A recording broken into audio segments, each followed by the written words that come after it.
So once that happens, I'll give a brief recap for those of you who don't know what's going on, which is literally everybody in chat.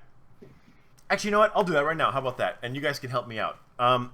Campaign started Whoosh. in this city called Westwinter, in a region known as Windmere. Westwinter, usually during the winter time, it gets really nasty there, and the weather is very treacherous. People go there to, hold out, if you will. During that time, people like these parties, adventurers, if you will go out and try to safeguard people. Fight threats that are out there, bandits and whatnot. As winter is coming to an end, travelers, merchants come to the city to start spreading their wares, and while this was all happening, inadvertently the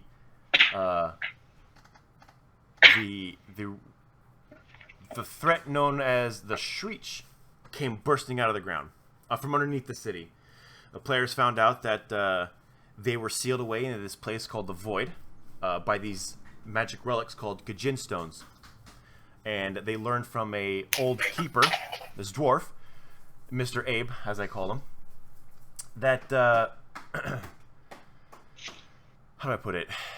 He told the players that the only person that can remove or disable a Gajin stone is another keeper, and these keepers are an old organization of people whose sole purpose in life was to use the Shriek's corruption as a weapon to keep them locked away in the Void. Not poisoning people's food.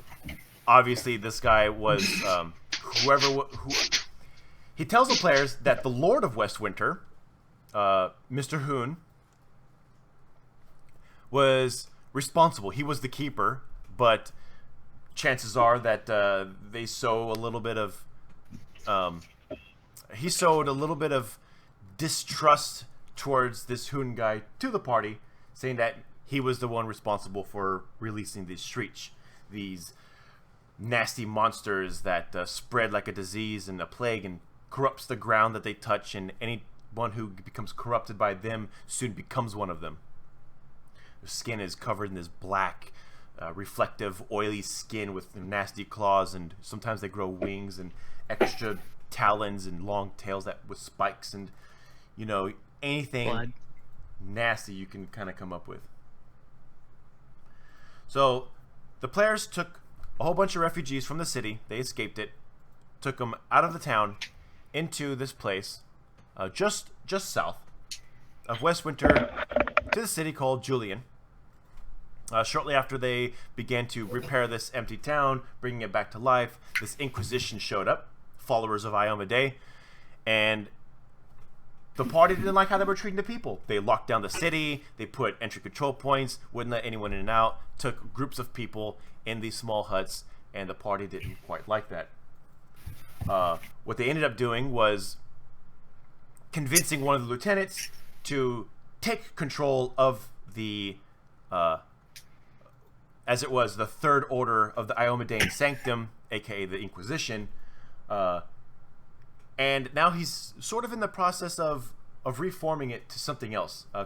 Probably not going to be an Inquisition any longer, but he's trying his best to make sure that his paladins and clerics that are under his command now understand that the Inquisitor is not in charge anymore.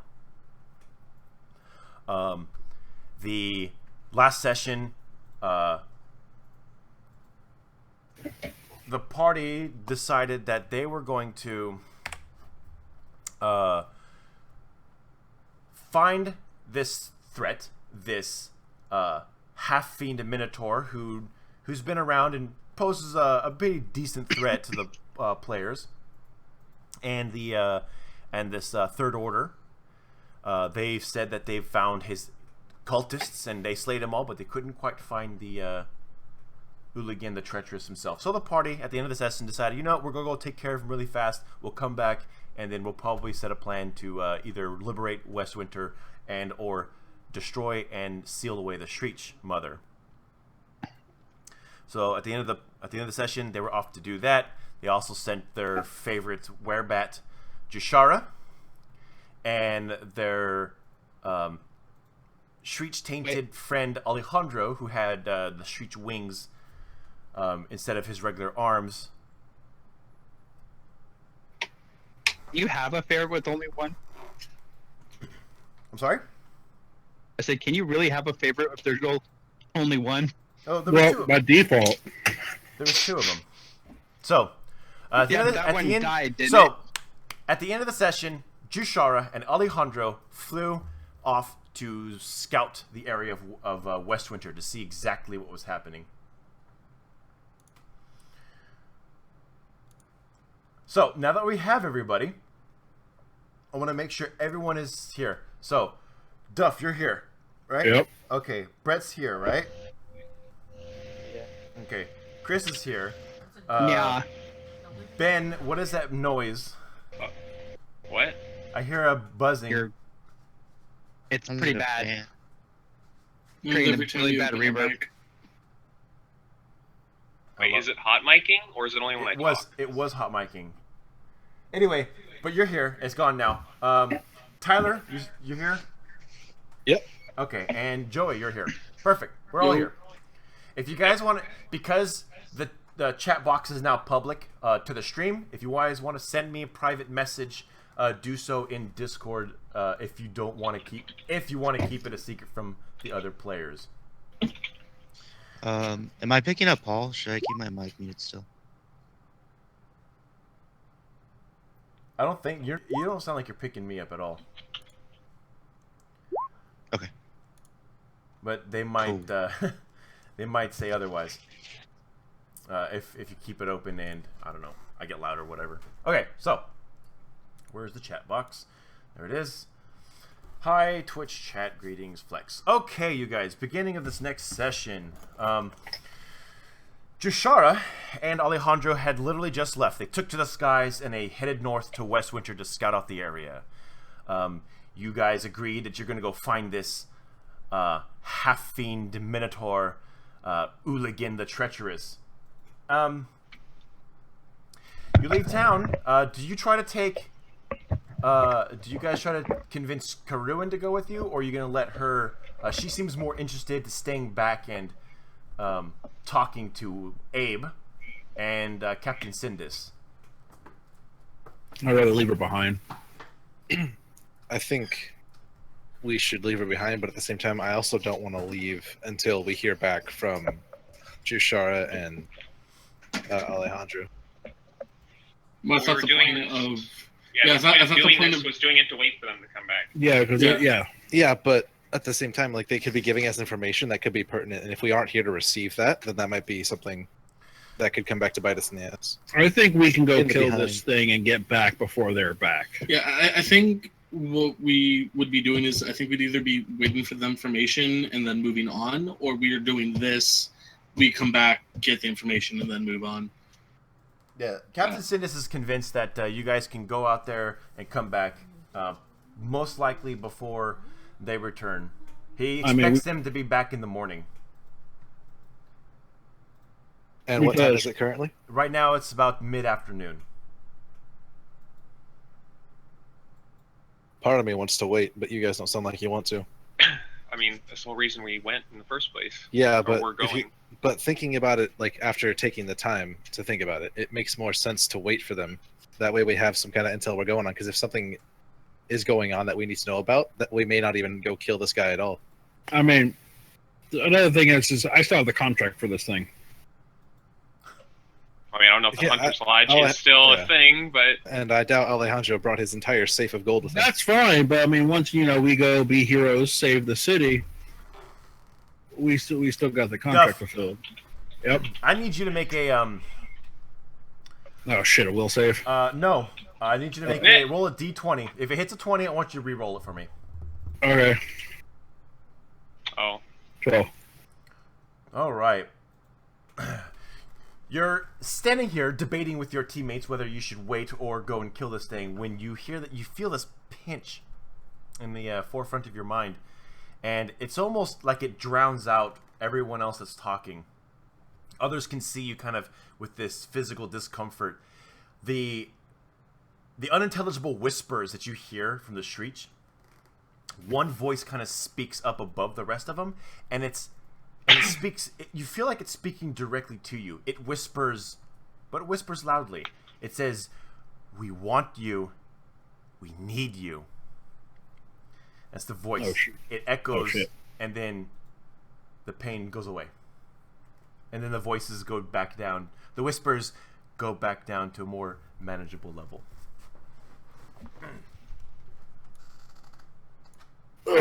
Does he take on like a noticeable pain?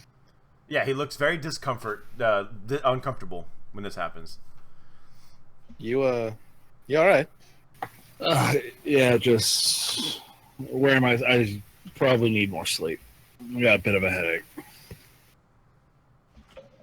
What do you mean? Did you like hit your head or something? No, it's just I don't know. I kind of look around and it's like we may want to talk about it later. Is there anybody else around us? We're currently right outside the town, aren't we? Yeah, there's a whole bunch of paladins and clerics kind of patrolling the perimeter. Yeah, exactly. We may want to talk about in this. hearing range. We may want to talk about that later. That's a conversation for another time. I'm gonna detect evil. Okay, you see no evil currently around you or your teammates. Okay. Unless one of you is secretly evil. Speak up now. Let me look. Hold on. Is mayonnaise an evil? God forbid if I ever turn evil. All right. All right. Well, I guess if you're all right, we can talk later. But do you want to talk about it in like a room or something and then head out, or what? No, it's not that big of a deal. We can talk while we go. All right, so you guys head out, trying to find this halfling. I still don't know if I want to go now. Well, I mean, it's literally your vote versus the rest of the party at this point. Right. But I could also just not go. I mean, you could, absolutely. This is about the most normal thing my character's seen in a while. He's trying to get there. He's like, let's do it. Let's find this devil, demon, minotaur. Yeah, that's normal. Yeah, absolutely. For us, it is. When you Yeah, wait, for us it's pretty normal. when you wait against the shrieks, then sure. And giant spiders. No, yeah, you guys. Everything- No? Everything whoosh with 8 leggies. Alright, onward. Here, I'm gonna go to the paladin, or not the paladin, the cleric. Doctor. Doctor's here. Yeah. He's here. Yeah. Hey, doctor. Yeah. I think I want to stay behind and wait for them. I think what they have to say will be more important. But Okay. that being said, it may be beneficial if you take this, and I'm going to give you the +2 shocking short sword. Oh. Okay. Just make sure you bring it back because I like that sword. Yeah. No, don't worry about it. It's in safe hands. All right. I'm gonna. I mean, replace- I would much rather you come, but if you really feel that way, I'm not going to stop you. Yeah, I think it's more important. Safe hands. He's the doctor, right? Right? Sure. Yeah. I'm gonna replace its spot in my sheath with my old kukri that I used to use. Okay. Is that right? You guys got this. I have all faith in you. Okay. Where do you decide to wait in town? You're gonna go hang out with the captain. So that's the rogue stain, right? Yeah. Then I'm following the rogue. Oh, jeez. Oh, Lord. My character. This is not what I intended to happen. Follow the rogue. Don't split the party! Like out of all the people to follow. All right, listen. I'm gonna tell you guys right now. You do this, players are going to die. The fight against this minotaur is going to be easy, but he will butcher somebody in this short amount of time. Exactly. I mean, I'm the one who's gonna get Well, butchered. considering how every fight up till now has gone, that probably would be me. Yeah, but who brought you back? That's Come on. really fair. like all of you, like you have your AC. The monk can just fucking dodge and weave through everything and take a hit. AC my asshole. What do you, Whoops, sorry. Jeff? What's your AC? Like fucking 30? Sorry. God, 28. Realistically, I'm gonna be the only thing that's on it, so if I die, it's fine, guys. It's fine. Everything else is gonna be shooting spells and junk. It's fine. Dosh, Yes. I think you should go with them. They're gonna need your spells. They're not as fun. They may not be as fun, but they. Oh my god, please. Ow. Why is this not? I muted it. Don't worry, I muted it. We're burning daylight, so we should make this decision soon. Hold on a sec. Let me mute mine too before it starts yawning and killing you all. Yeah, Dosh, I think you should go with them. Gosh, we're about to go make a very big thing go whoosh. Are you sure you don't want to go? Yeah, you haven't whooshed in a while, dude. Big, You never, big, you, know, big you never whoosh? whoosh like you used to, man. Big whoosh or like? Yeah, like you're gonna Yeah, be in an area where you can actually. I'm gonna start heading out. I guess I end up following them. This kind of disjointedly disgruntled that the fun person isn't coming along. Very reluctantly. Okay, sure. I'm gonna go hang out with Karun and Sindis. All right. There's definitely the pouty lip. Okay. All right. It takes you guys a couple of hours. It's starting to get dark. I'd say another 30 minutes, and it's going to be pitch black. The moon is beginning to come over the horizon. You guys are walking through, following the tracks. I'm not going to need you guys to make any survival checks, though. If you want to, you can. You're looking for this creature, and what's the marching order for you guys? Well, I feel like I headed out before everyone else. Okay, but so you're in the someone front? else- yeah. I'm gonna be in the middle somewhere. Middle. We'll be in the back. It's fine. All right, and what about? I'll be like second or third. Okay. Yeah, I would probably say Vin, Zier, Lawrence, Dosh, and then Sanji. I'd probably say, yeah. Yeah, sounds good. Oh,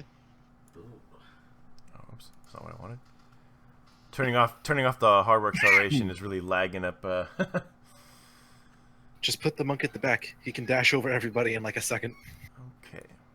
This is He true. doesn't prance, All he right. goes up. So, this is what I need. I need this like this. Move up.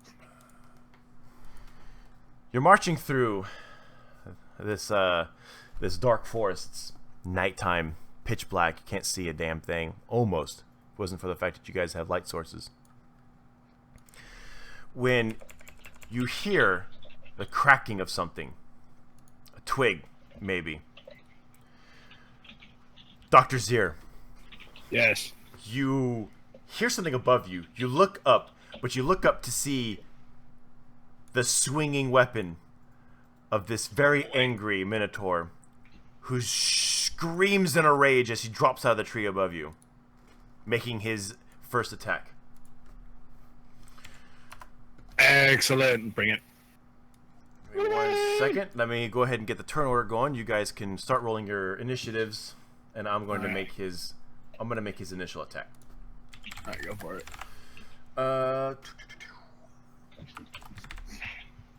Let's see. What's your flat-footed AC? Oh shit! Oh no! My worst enemy. My. You just make it. All right. He comes down in a 26. fit of rage, screaming. His great axe comes barreling down, hits you right in the top of your armor, right on the shoulder, almost striking your neck.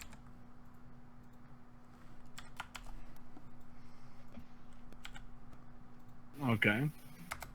You take 17 points of damage. The thing hits you as hard as you've ever felt. Okay, so 1 second. Okay. So minus 15 or 17. Okay, that hurt. Quite a lot. Why the fuck? That thing's fucking massive. Fuck. All right, and we're going on top of initiatives. Waiting on one more. I have no idea what's going on. It fucking crashed, reloaded, and then crashed. It just keeps crashing and kicking me out. Hell, Hell if I know. It might be because you pulled me over to the map. You could probably pull me back to the town screen, and then put him on it. What? Okay, it's loading me up. it does still say you're in here. I know it's not my internet because I got a brand new AC internet. So what's going on, Chris? For reason roll 20 for me keeps crashing. It reloading. All right, I'm up. Okay. Once you're in here, just go ahead and make your initiative roll. We'll get you on the list, and we'll start at the top. Are you fucking kidding me?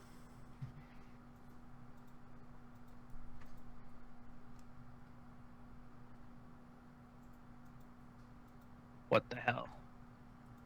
If it keeps doing it, I would just say just try either resetting your browser or resetting your computer.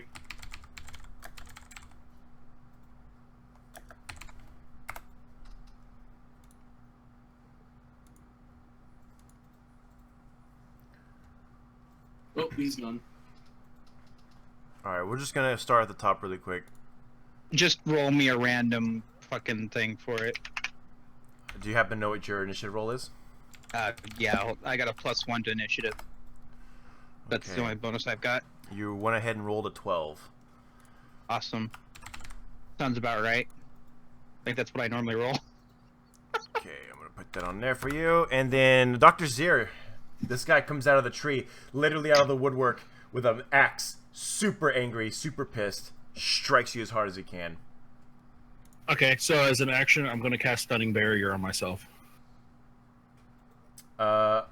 Okay, he gets an attack of opportunity. Can I cast it defensively? I mean, you telling me you want to go back on your word? Well, that's what I meant. You let your I knew hand, he was going to get an attack of opportunity, but... you let your hand off the chess piece, sir. Okay, yeah, so, yeah, let him go ahead and roll an attack of opportunity then. All right.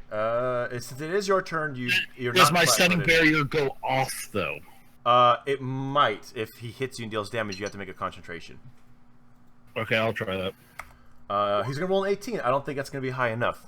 Nope, so my Stunning Barrier goes off. Sees you casting a spell and immediately twists his axe from its downwards motions, coming back up, barely scratching the front of your breastplate. The breastplate of your full plate, I guess. Then you cast your spell, and your spell's successful. What does your spell do? Basically, if he makes I get a +1 deflection bonus, so my AC goes up to 29. Okay. If he is able to hit me, he must make a DC 16 will save or be stunned for 1 round. Okay. And it lasts for the next 5 rounds. Okay, sure. I was gonna sit there menacing, looking at him, like, "Come on, hit me." All right, what's your alignment? Okay, good. Okay. Sanji, it's your turn, sir.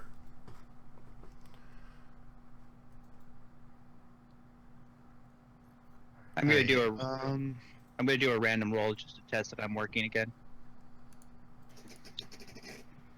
I'm going to acrobatics into, or crap. This spot right here is like a tree, right? It's like the Oh, the trunk. trunk, yeah. Or- Yeah, that's the trunk of the tree.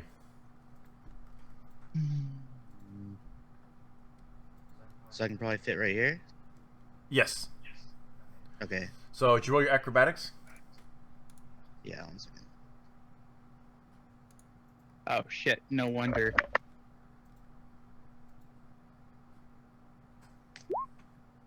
Found the problem. Steam was trying to download like 5 games. All right. So you run around using the tree as kind of your route of approach. You duck under his swing in an attempt to stop your approach. That's your movement action, or did you take a double move? Hold on. Let me see how many feet that was. Let me make sure this is on the Pathfinder's square. That's Hold on.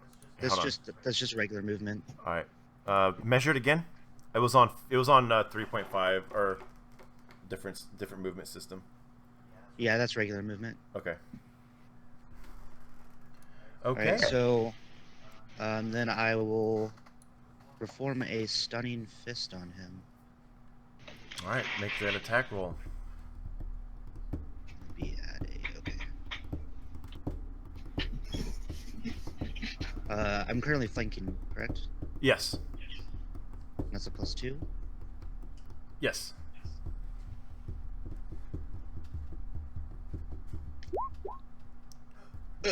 Yikes. Unfortunately, you don't hit him. You swing in, but your adrenaline is getting in the way a little bit. You go to punch, but you just, for some reason, you didn't have your mind in it. You didn't have your heart in it, and you miss. Fortunately, your teammates were too busy looking at the big horns poking at their throats to see you whiff. Lawrence, it's actually going to be your turn. Alright, I'm going to cast Misfortune. And he needs to make a will save DC 18. Will save for an 18? Yeah. Okay. Yes. He rolls a 10. He does not make your will save, sir. What is your... Alright, so this lasts for 1 round. Anytime he makes an ability check, attack roll, saving throw, or skill check, he has to roll it twice and take the worst results. Okay. Ooh, he has disadvantage. Yeah, basically has disadvantage from 5th edition. Alrighty. And that is my turn. Dosh, it's going to be your turn. Magic missile. Alright, roll your damage. See what you got.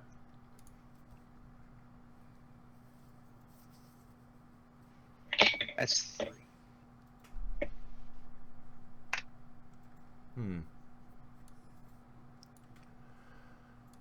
see if this works. Should probably do it the other way, but I also need you to make a spellcaster check.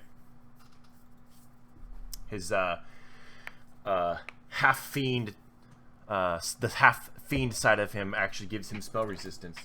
He has this aura that pushes off magic. What the hell did it go? Did it change my... I don't think the character sheet changed. What, in roll 20 or Oh, third? okay. Yeah. You need a caster level check, you said? Yes.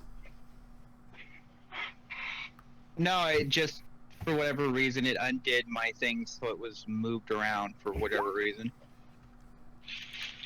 All right. You fire your barrage of magic missiles. 3 of them, actually. Technically, that would be 3d4 plus 3. But anyway, they hit him, but they seem to dissipate as soon as they strike him. So they don't look like they did any damage. Oh, so you get a +1 for each missile. Yes, per each missile, yes. Okay, I'll fix my macro. Alrighty, Vin.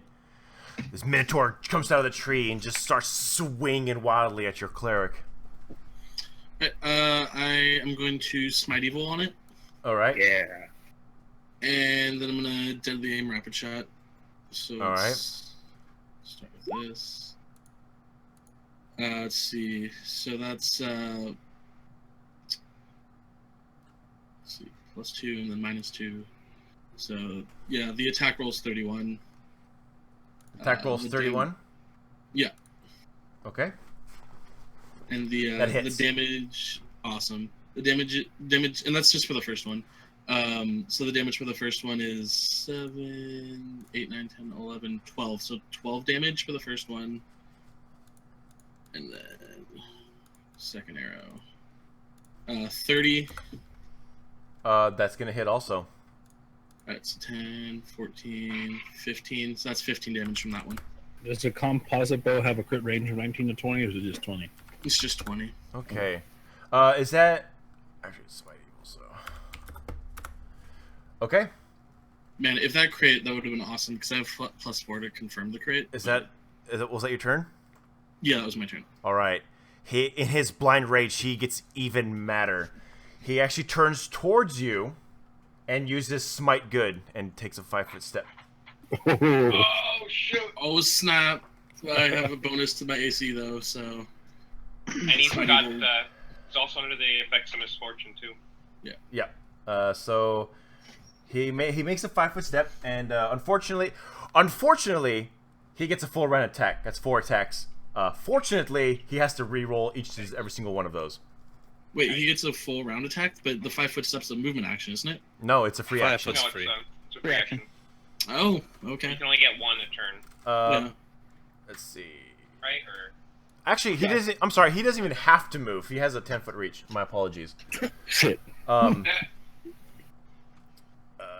trying to find out. I'm looking actually for one of his stats, but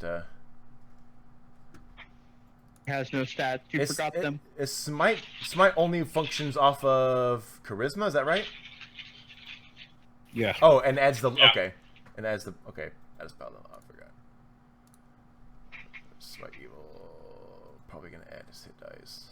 All right, so he swings. He's got to do every single one of these rolls twice. So his first primary attack is going to be a 23, an 18 for his first hit. His first Does swing. not hit. I'm sorry. That's a +6 because of Smite Evil. It's plus your class level, right, for Paladin? The Smite Evil? Yeah. For the let's see. You add your. I'm not familiar with the Smite Evil ability. So Smite Evil, you add the charisma bonus to the attack rolls and your paladin level to damage rolls. Okay, so the attack roll doesn't change. He doesn't have a charisma modifier. So 18's gonna miss, right? Oh, hold on. I was smiting evil. I didn't add the smite evil damage to my damage. We'll add that in a second. Okay. So the first one doesn't hit. Assuming the 8's not gonna hit. He's gonna lunge in for a bite attack. That's not gonna hit, and then he's gonna gore you with his horns. 13, I'm pretty sure, is not gonna hit. No. Okay. He whiffs all his attacks. Woo. He's pretty sure he should have struck every single one of those, but for some reason, luck was not on his side. It's almost like an unseen force kind of just nudged his blades and his bites and his horns just out of the way. How unfortunate. All right, and it's gonna move on to Dr. Zier's turn. But yeah. Oh yeah, your smite evil damage. What was the total of that? So it's +5 damage per attack, so a total of 10 damage. All right. So I'll just Did he add that move in back? there. Yeah, I didn't make a 5-foot. I forgot he had a 10-foot reach. Oh, okay. Yeah, it's gonna be Dr. Zier's turn. Okay. Oh, did I forget? Actually, what I want to...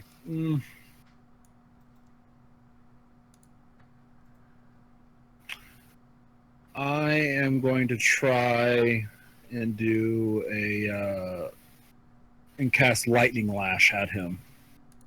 So I form a crackling whip of lightning, and I'm going to try to hit him with it. I need to make a melee touch attack against him. You need to make a melee touch attack. Okay. You're gonna. So you're casting a spell? Yeah. So I think he's asking, do you want to cast defensively, or are you just casting? No, I don't think I can cast. This is an offensive spell. I don't think I can cast it defensively. I think you can cast any spell defensively. Oh, it can? Yes, you just have to make a concentration check, and the difficulty of that is equal to the level of the spell, or double the level of it. It's The spell 15. plus eight. It's 15 plus twice the spell's level. Yes. Okay. Yeah, and I get a +10 on the concentration check. So what's the spell's level? 3. 3. So DC is going to be 21. All right. Let me try and find where the concentration spell is. The concentration roll, if you click on spells.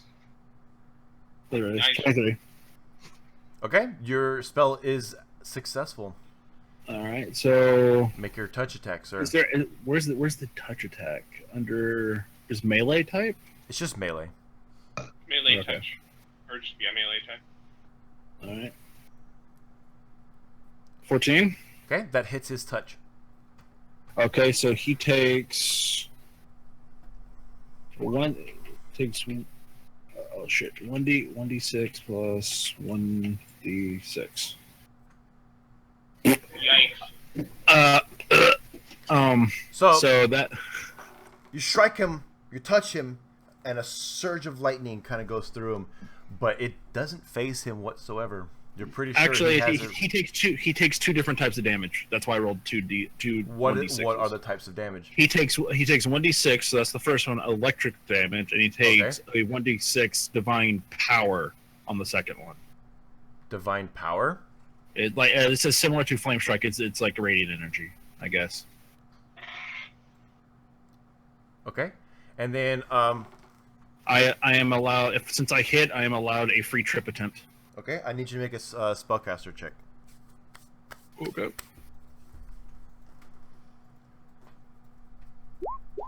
All right. When you reach out and you touch him, your bright lightning, I suppose, strikes him, but it seems to fizzle as it barely just hovers over his skin. His that aura from the magic missiles earlier that you noticed also depletes your spell before it actually was able to harm him. His spell resistance is coming in handy today.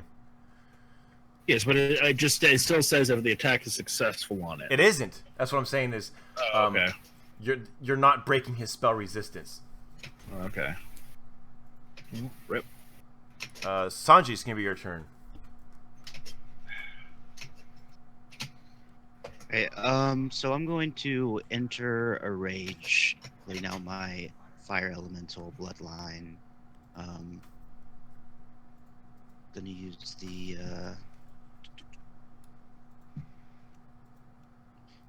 elemental strikes, and I'm gonna do my full round attack action on him.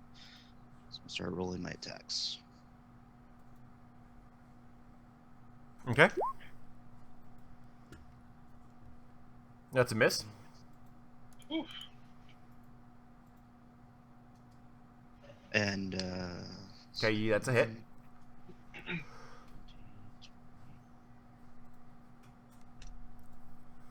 That's a miss. Okay, so he's going to take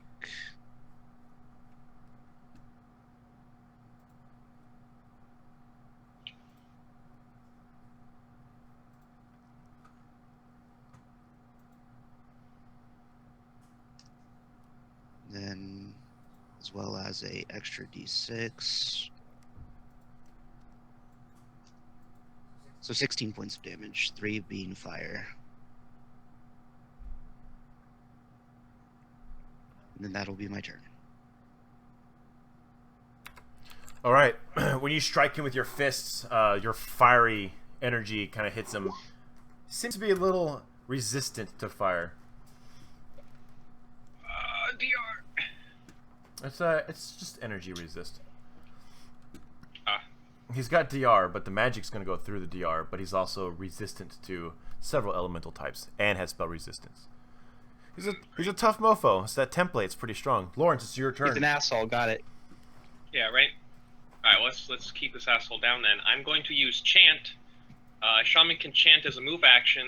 Any creature that is within 30 feet that is under the effect of the shaman's charm, eye, evil eye, fortune, misfortune, has the effect's duration extended by 1 round. So that's my move action. And let's see. I'm gonna Okay. take- Does he continue to get saves? I'm not entirely sure because that's all it says about chant. All right. Like what I read was literally what it said. Okay. I know I did forget to have you make the spell resist check for your first misfortune. Okay. But let's see. Is that going to be your turn? Let's see. Can I take a 5-foot step and then cast something, or does the movement action 5-step and standard take up? Yeah, you can make a 5-foot step as a free action. Alright, and then I still have my standard action. Does that spell initiate as a movement action, or does it initiate as a standard action, but you can continue it as a move action? Like, you mean the chant? Yeah. Yeah, chant says a shaman can chant as a move action. Alright. Go ahead. Alright, and then I'm going to cast Call Lightning. Okay, make a spell resist check, or caster level check. That's D20 plus my spell caster level, right? Yep. 10. Okay. Shoot. You call lightning, but it brushes right off of his that aura of his. Nothing happens. So does that mean you use the spell? So it's gotcha. Oh my. So that means I can't use because it says I can do like 5 bolts after But you the can fact. continue. You can continue to try to cast it Okay. each time, but the spell resist. His spell resist is just going to brush it off. Dosh is going to be your turn. Gotcha. I want this thing to work, but I'm trying to cast Magic Missile, Okay. You also need to make a spellcaster check. which would be lovely, except it looks like it's kicked me out again.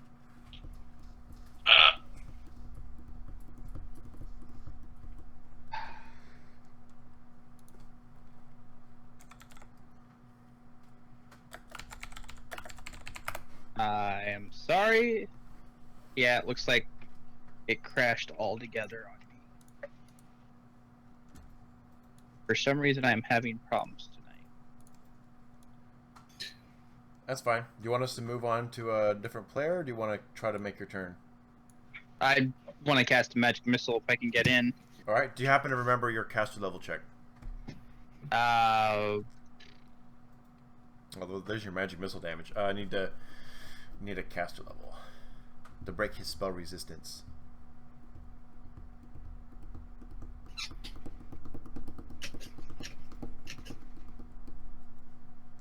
Okay. I got it up and running again. Caster.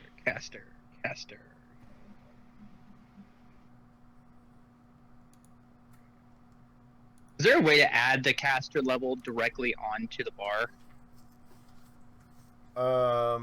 Like your macro bar? from your character? Yeah, like the little macro bar you have underneath all the characters' names.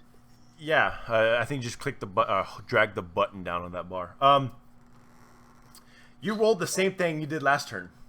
Your magic missiles, although they look and sound dangerous and deadly as they zip out of your hands and through the air, they seemingly hit nothing. They evaporate as soon as they strike his aura. Your paladin's turn. Alright, going to deadly aim and rapid shot again. Okay, let's see those checks. So let's see. It's 29 to hit, Okay.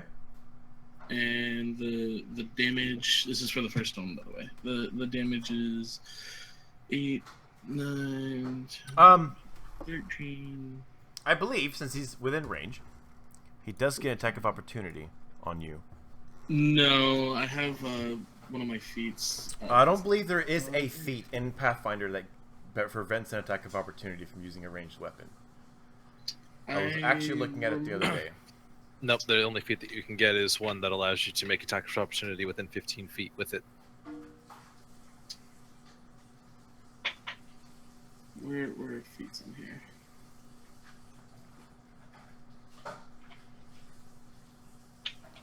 Whoop. Oh, it rolls the caster level, concentration, and cast defensively checks. That's it. That's fine. That's kind of neat. Sweet. Feats. It's a lot of text though, but it's neat it does that. Yeah. No, I guess you're right. Yeah. Okay, he does. Fortunately, he only gets one swing. And I don't think he's going to hit you because, well, he doesn't. Misfortune. He doesn't. Feeling lucky, punk. He rolls a 23 to hit. Jesus. Ooh, I am glad I have Smite Evil on him. No, he does not hit. Does that raise your AC? Yes. Against the target of your What? smite, yes. Think by 2. It's by your charisma modifier, so it's by 3. Oh, okay. Then by all means, continue your turn, sir. Okay. So anyway, the damage was 8, 9, 10, 12,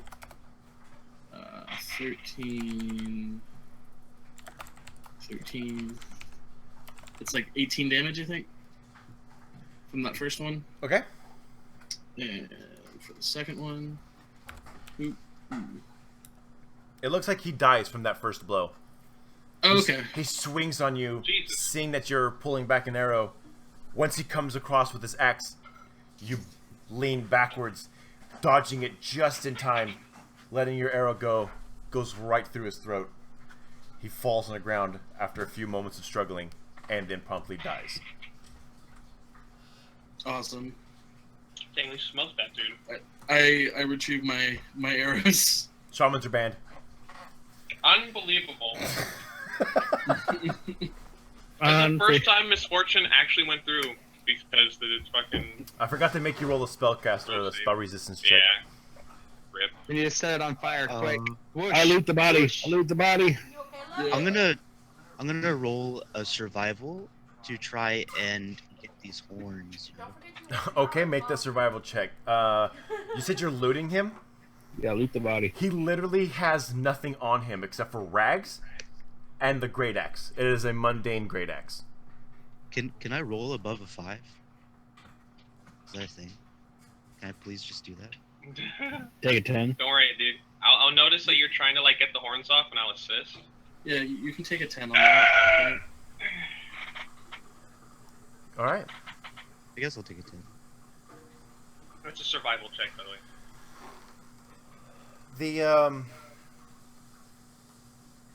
The horns, they come off flawlessly. You take them off in a very expert fashion, put them away in your bags. Anyone want to grab the big ass great axe, or are you gonna leave it?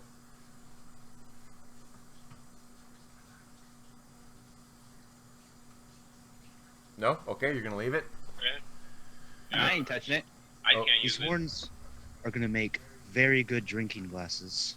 it. Wow. All The right. skull's too big and evil, so horns will have to do. All right. So, what do you guys What time is it? I set it on It's fire. it's incredibly dark outside. Very late. Whoosh. We should make sure we get back to the village. Yep. So I say Was- we just go through the was- night. The halfling, the great axe that we were supposed to get from that contract, or was it the ogre guy's weapon? It was the ogre guy that needed the troll. It was the troll we needed the axe for. Okay. It was a club. All right, you guys are a couple hours out. Probably get there by morning. Alrighty. It's nice. It's a nice cold night. Hopefully you have the gear to travel. It's a frigid evening. The moon is out. It's almost a full moon. Not quite there yet. You say you have a good couple of days. Oh my god. Okay, so close this out. All right. Did you guys want to delay and maybe camp out for the cold night, or did you want to try to drive on? I think we should try to get back by morning. Okay. Keep watch. You do know that it's going to be very treacherous because of how cold it is. I'm okay with that. I cast Endure Elements on myself. Endure elements communal. Oh, well then I do not. Yeah. How long does that I last? can cast it on myself as well if it comes to it. How long does it last? Hold on a sec. I need You know you guys. This is important. I need you guys to keep track of how many spells you have left. Absolutely. I am. That's why I cast keep watch. It'll be pretty easy to keep track of my spells, guys. Yeah, me too. I have one. If you Keep guys track of your listen, rage. if you're traveling back to the city right now, it's going to take you several hours. The sun's going to be rising by the time you get there. Your keep watch isn't going to work. I only raged for 1 round. This is great. Well, it'll keep going until such a point as I'm in combat. So. Or not in combat. Yeah. I'm not in combat, so what difference? You're walking. Wait, what? Doesn't matter. Like, times, wait, Is it what's the duration on keep watch? Oh my God. There it is.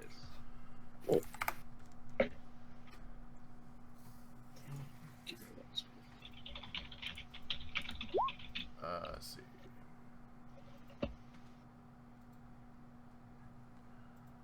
Duration 8 hours or less. See text. That is really handy. Now that I figured out how to use this damn thing.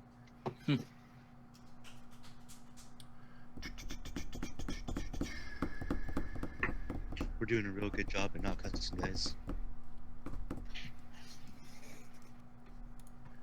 Yeah. Man, I haven't cussed.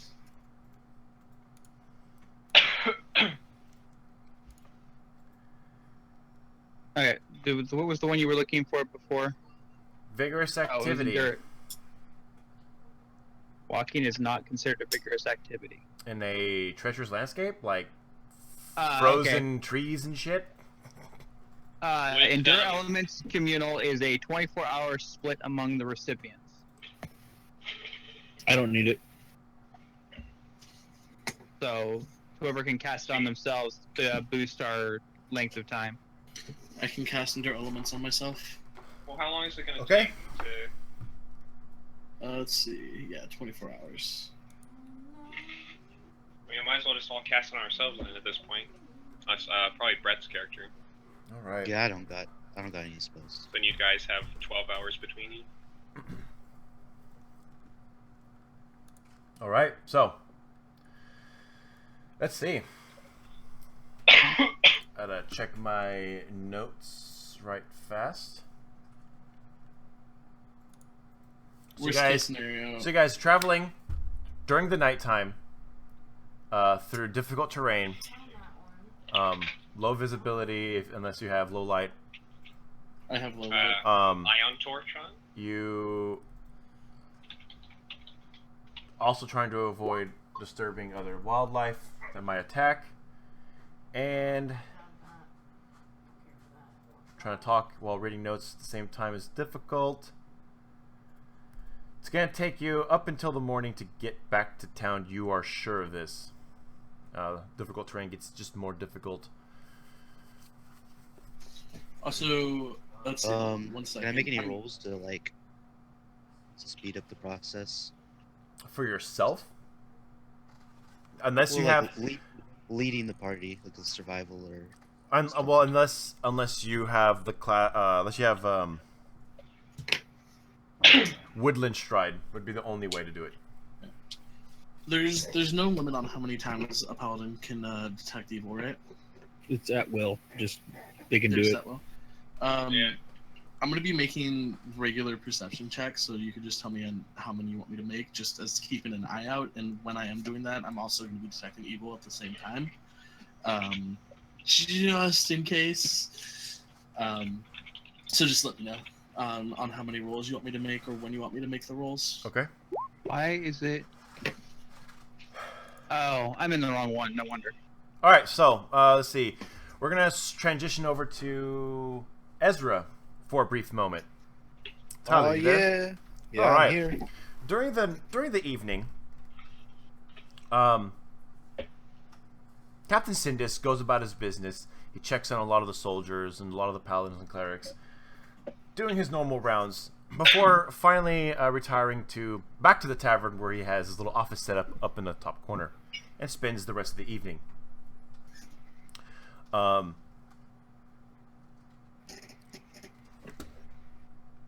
Karuin, on the other hand, stands there. She's toward the tavern because that's where she's most comfortable with near you, near Captain Sindis. Kind of just silently observing the rest of the town, rest of the townsfolk as they go about their business. What do you do at this time? I'll probably just hang out with Karuin, just tag along with whatever she's doing. Okay. She doesn't do anything of interest for a good couple of hours before she decides, I'm gonna go get some sleep. Okay, then I'll go sit with Sindis and ask him if he's come up with anything of note with how he might want to proceed with entering Westwinter. So you go up there, and he looks like he was busy, but he's fallen asleep. He's kind of leaning back in his chair, just trying to catch up on some probably much needed Z's. All right, I'm gonna roll a stealth check. Okay. Just to remain silent, and I'm gonna look over his desk and see what he was doing. He has plenty of books that are now closed, probably from the small library, or the study rather, that was in the, I guess, the mayor of this town, the mayor's house. You know, there's a study in there, kind of. He grabbed a couple of books from there, it looks like, and he was reading them. Just documentations of the local region, wildlife, and other. Are there any papers on his desk? Nonsense. There are papers, but they're ones that you've seen before. They seem to leave it a lot more organized. Okay. I'm going to roll a perception to see if there's anything that I haven't noticed that might be of importance. Well, that's a nat 1, boys. You take a quick once over his desk, and you don't notice anything kind of sticking out at you. Okay. Are there any drawers in the desk he's at? No, it's a couple of the dinner tables that kind of push together, and he's got like a map on it, and then like there's a bunch of documents on top of that. And are there windows to the outside up here? Not up there, no. Okay. All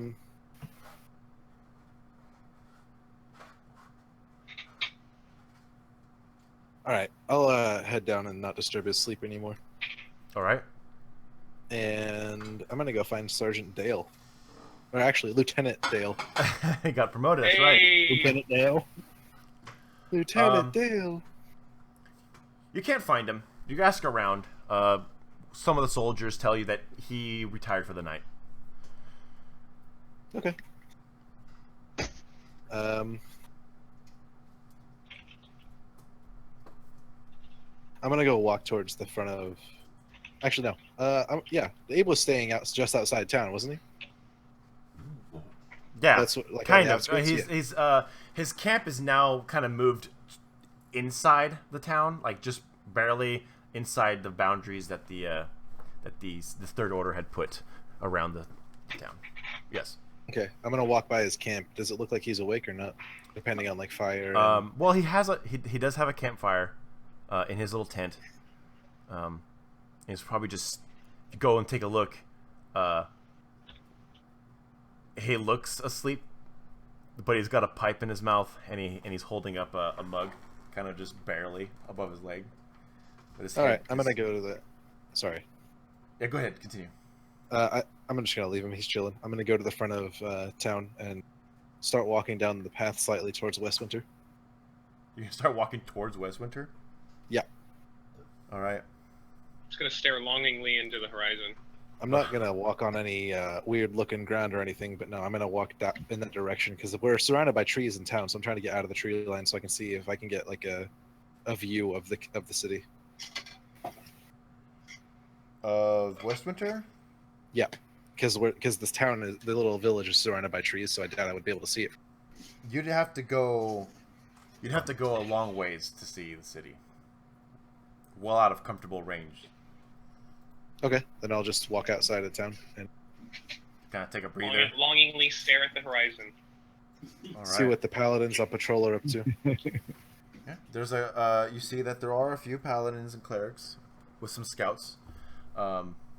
They're patrolling in threes, Outside the city, they're carrying these big torches. And they're not getting much visibility from them, but you see them kind of doing their job, hanging out, patrolling, keeping the city safe.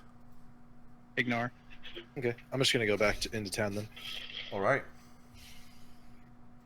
And I don't sleep I sleep 2 hours a night, so I'm just gonna spend like the early.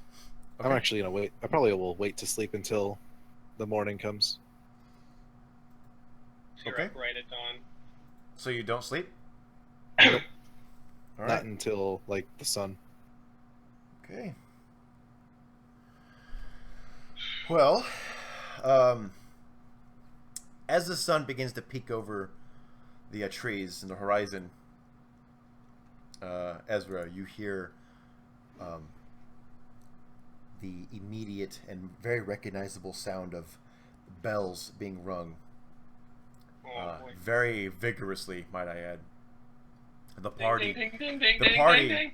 who is also about 5 minutes away from the village, hears these bells going off very aggressively, and it's plenty of them. People are ringing bells. Oh shit! Inside the village? It's coming from outside the village. Like the edges. You begin to hear shouting, actually.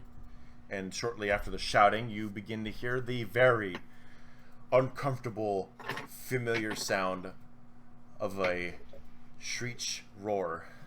A lot of them. Oh boy. Oh shit! Glad we're marching through the night. I start running. Yeah. Run. I go get Sindis and Karua. And I prepare a Um, spell. You go to grab them. They're already out in the middle of the courtyard. Cool. That's a 20 perception. Which direction? So it's coming from the town. It's coming from the town.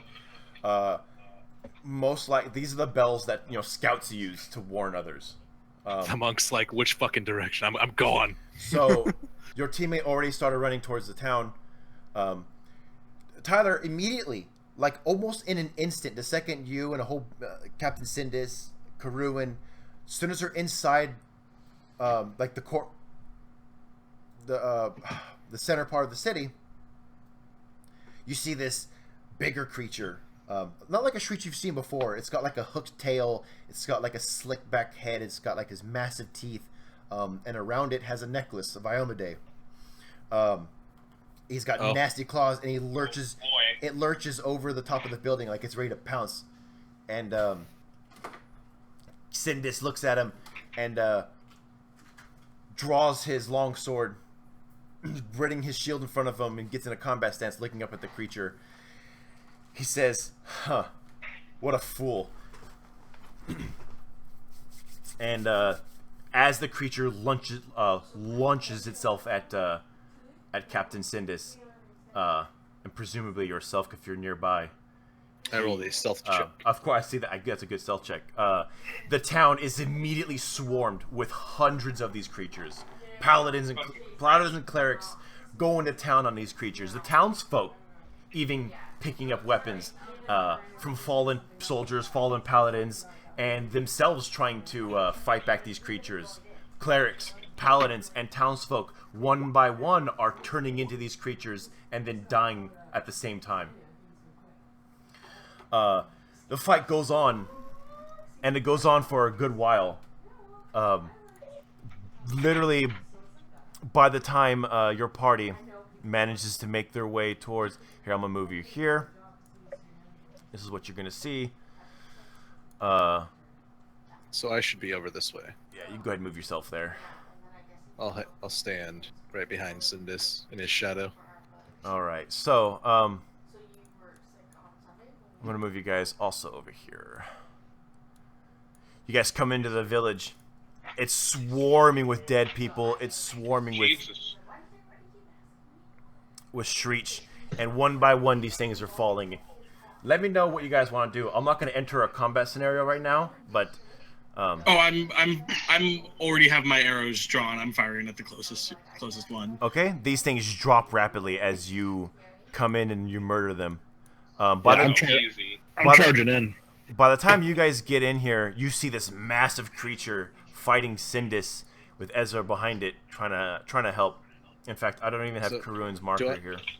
Do I have the opportunity while he's firing arrows? So this is implying that there's a short space of time where I can do something before we enter combat? Sure. We're not going to enter combat. I'm just going to throw that out there. Okay. I'm sleight of handing my sword off of Doctor's ear. No, dude. How tall- No. Go back over there. I am like taking it. I'm already like I'm tossing it to you like as you're running. How I'll how stand tall here. is how tall is that thing? It's Large size, right? yeah. It's probably if it stood up straight, it'd be like 10 feet tall. You just jump over it. Okay, so what my character's doing, because he's super fast, he's gonna be ahead of everyone. He's gonna roll up on this guy and like jump at his max height. He's going his max speed, by the way, so I'm gonna get some pluses to my acrobatics. Okay. I'm trying to jump and like stunning fist this guy. All right. Jumping You lunge. kick. You lunge, and then you Foot dive. kick it right in the dome with a stunning fist ability. You seem to knock it out of its senses for a brief time. Captain Sindis takes advantage of the stunned creature, kind of jabs his sword right in its chest. Doesn't seem to be doing too much, but when it snaps out of it, it gets angry and it stomps its foot on the ground. Instantly, Shriek's corruption begins to spread across the ground. It looks something like this. Oh Jesus! Oh shit. Hold on. It's acrobatics for me to just kind of backflip onto this barrel here. Okay? It reaches out like almost invisible tentacles, just like writhing on the ground, spreading themselves, corrupting everything it touches. The ground, anything manufactured, the stones. It seems to just melt to Like, the touch of this corruption and then mutate it into something else. I make a note. It's like, you guys seen Princess Mononoke? Yeah, looks like the beast. You seen that, right, Paul? So No. Ah, damn. But like, I'm gonna use the momentum of kicking that guy, doing another acrobatics check to leap back. Okay. So up to the north of us, above the corruption, there's like those other ones that are attacking villagers, right? Yes. I'm charging to the closest one here, and I'm attacking him. All right. You smack it real good, and it just they die. They die to you. You guys have killed these things before. You know how to do it effortlessly. So earlier he tossed my sword to me, so I'm going to catch that and then start attacking this thing with Sindis. All right, you guys. He actually takes advantage and moves up here. This whole time, Karuin decides she wants to do part of this action. She casts her enlarged person. She casts her bull strength, and then channels the draconic heritage that's in her blood, and it also joins in the fight. And then between the three of you and the monk's swift blow to stun, it puts up a decent fight, but it goes down. It goes down. And you guys effortlessly, in your own imagination, however you want to describe it, to yourselves, go through the town, killing the rest of these creatures. As you do so, you do see people kind of twisting on the ground as they're being covered in this ooze that's mutating them into more creatures, and you probably want to put them down too. Yeah, when they're twitching, I'm mercy killing. Yeah. Yeah. Is this black stuff continuing to spread, or is Nope. it staying localized It's right there? staying just like that. By the way, Tyler, when you stand on this stuff, you can hear. It's not intrusive, but you can hear the unintelligible whispers of hundreds of voices, kind of just echoing through. What they seem to be coming from all around you, not in your head. You can almost hear them as if they're out there, whispering silently. As long as you stand on the stuff. Karuin's like, ugh, and she's like, that's creepy, and she shrinks her size down and kind of takes a few steps back. Sindis kneels down at the creature he just killed and tugs off the amulet that it was wearing and looks at it, looks back up at you and says, Lance, and tosses you the amulet. Okay. Um, Can I make a linguistics check to see if I can piece together from all the languages I know any kind of semblance of meaning from what I'm hearing in the whispers? if there was such thing as a critical success on skill checks and you rolled it, you still wouldn't know what they're saying. Okay. Jesus, what was that? 40? That was his acrobatics to kick off the thing and do a stylish backflip. All right, guys.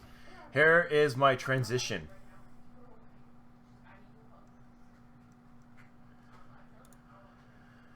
Okay. This was Chapter 1, The Westwinter Shield. The Shrieks have launched a sudden and deadly offensive towards the town of Julian. Many of the townsfolk now lie dead in the streets, either murdered by these monsters or killed as one of them. Captain Sindis has rallied the remaining soldiers and given instructions for a few of his best scouts, some very oddly specific traveling instructions. He sent them to find some old friends of his that would help bolster their ranks. He stands before the broken Third Order and decides now is the time to give his speech. During his speech, however, many of the still living townsfolk begin to pick up swords and shields from the fallen paladins and clerics. Others break open old weapon caches. And I'm going to read you his speech right now. Sindis stands there looking at the crowd of broken paladins, clerics, townsfolk, and soldiers. And he says, "Our enemy will win. They will run us through. They will hunt us down. They will enslave our minds and our bodies if we gave up so easily. Our foe is ancient, a foe that has not been seen for thousands of years. Is that a disadvantage? Perhaps. But I'm not giving up, and neither are any of you. This is no longer an inquisition. This is an order to rival the First Order of Iomedae, an order who will be the end of these creatures and other evil like them, an order who will look to the skies, an order who will look to the scales of dragons for protection just as we look to Iomedae, an order who will revere the worm for inspiration. I am in command here, and as a devout of Iomedae, I will not surrender those under my command, nor those under my protection." He points towards Westwinter. "There are hundreds of people whose wills have been taken from them, stripped away by this mysterious evil, and I will not stand idly by as they are forced to worship this so-called Shriech Mother." And then he shouts finally, "Glory to the Draconian Order of Iomedae," and everyone kind of picks up their mentality, picks up their morale, and they start cheering also. Glad that they're probably not part of a Inquisition anymore. Glad that they actually have a commander who's not a complete twit like... Well, I forgot his name because that's how bad he was. Like the dead guy on the floor. As the captain finishes his speech, he's surrounded by newly inspired troops ready to fight under the new commander. Perhaps it's a foolish endeavor, or perhaps it's not. His dedication to both Iomedae and the Worm might possibly be the key to his success, or to his failure. He motions for you and your party to come towards him as he steps to the side away from the people who are now kind of giving each other inspirational speeches. Pulls you guys off to the side and he says, "First and foremost," and he points to Ezra and he says, 3 days. You have 3 days before your affliction becomes permanent. And he looks at you, expecting a response. Yes. 3 days. I don't think this is something you're going to want to deal with, not in a time like this. Well, I do have Jushara to help me with that when she returns. He looks up and around. He kind of looks at the rising sun, and he says, "Don't you think they would have been back by now? Where are they? You didn't tell them to take a long time, did you?" You were the one who gave them the orders. I simply brought them to you. I had assumed that they went out to talk to you before they left. My apologies. I want to talk to you guys. I think I have learned a way to seal away this Shriech Mother. We know we can't get the Kajin Stone from this Lord Hoon or whoever he is. Chances are he has it in his grasp, or maybe even corrupted it of some sort. But I did go through the old mayor's building, I grabbed a few books, do some research, and I found out there's a local dragon, not too far from here, in those mountains over there, who just might have a Kajin stone in his hoard. And as he says this, a couple of soldiers are bringing a big chest. Looks very elaborate. He says, "Now, we can go negotiate with the dragon, ask him for the Kajin stone. It's a white dragon, so I seriously doubt he's willingly going to give up such a powerful relic. However, that's why I'm willing to offer him a trade. If you guys would be my representatives to him, if he would listen." And as he says that, the soldiers open up the chest. You can see the glowing of a weapon. He reaches down and grabs this massive warhammer, turns around, and it radiates with holy magic. He says, This is one of the 7 holy avengers, the Warhammer of Torag. I'm willing to give it to the dragon in exchange for the Kajin stone. That's how important this is." Knowledge, religion, crit. Yeah, 1 second. Where... Knowledge, religion. That's a good roll. Yeah, 24 for me. it's my lowest check. So you guys all know that this is indeed, it looks like it, it feels like it, the Warhammer of Torag, one of the 7 holy avengers. This weapon is a relic. It is an artifact. This Belongs in a museum. belongs in a museum. Yes. Dragon's Museum. It's said that Torag's smiths themselves made this weapon, and he blessed it himself before handing it off to the first wielder many millennia ago. That's how the story goes, and you guys believe that this is the actual Warhammer of Torag. He says, "I am willing to give this to the dragon in exchange for that Kajin stone." That's how important this is. So, this dragon is the one that Alejandro is probably talking about. The name is Iitera. Yep. Yeah. And you said it's a I'm white going dragon, to, right? Yes. We never picked up that contract, huh? No, because we weren't good enough strength. Because if I did, I was gonna like crumple it up and like pretend I never had it. So one toss it to the side. If Put it in Yeah, the I just like plant. look at it like, wait, that name. And I crumple it. Oh shit. I recall correctly, aren't white dragons inherent? Aren't white dragons evil? They are evil. Mhm. They are or aren't? They are evil, yes. So you have a legitimate standing army of evil smiting paladins, a party of adventurers. No. And you don't want to go fight it. Nope. We're not here to start a war with dragons. We don't need to fight We'll on be these fi- fronts. Exactly. We can deal. That dragon will be there, and we can deal with him whenever we need to.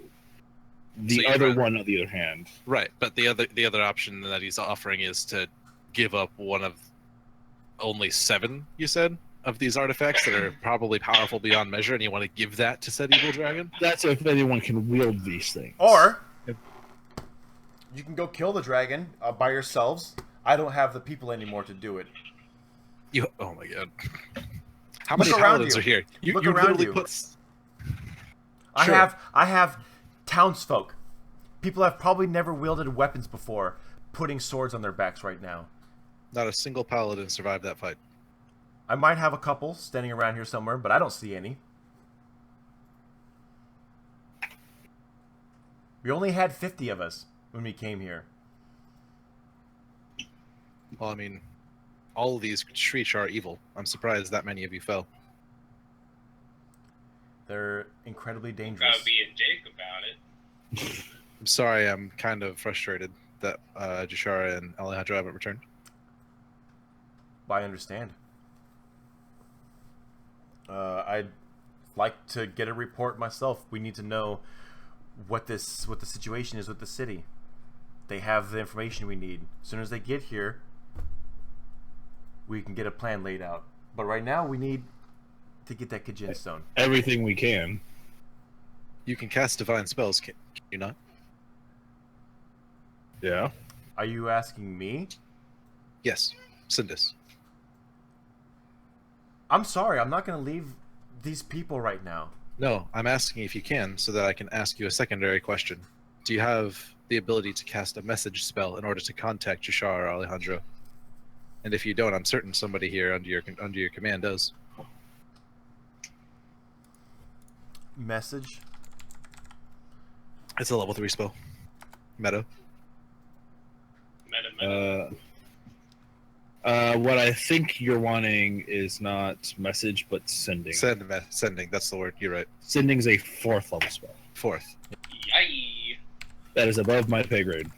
I noticed, that's why I asked him. Sending, that's right. Message is like the cantrip that I Yeah, can that's talk like the a arcane human. cantrip. Yeah, I don't play arcane spellcasters. Yeah, arcane spell failure while wearing armor? No, thank you. Oh wait.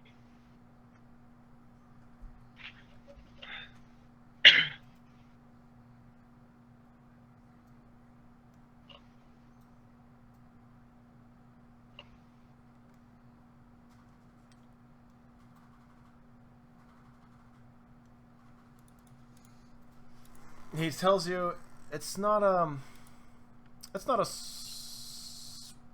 that I'm familiar with. Sending a message a long distance?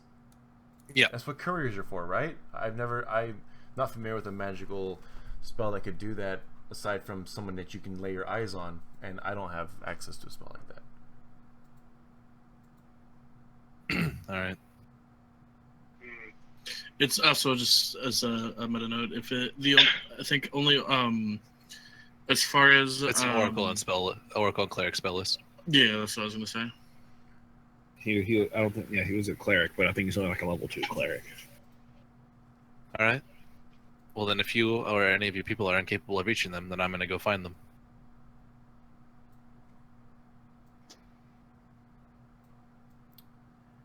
Any takers? And I'm going to look around at anybody who might be standing around that's wearing their colors.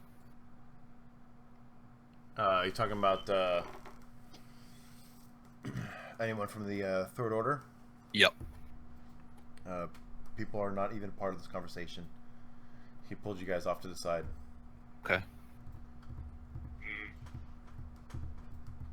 Well, you guys can decide whether or not you want to trade something massively powerful for a singular item that's going to take care of what's going on here in this city and completely ignore everything else that's going on. Because there are more than just this one Shreech Mother. They're all over. Just ask Karu, and there's one all the way where she's from.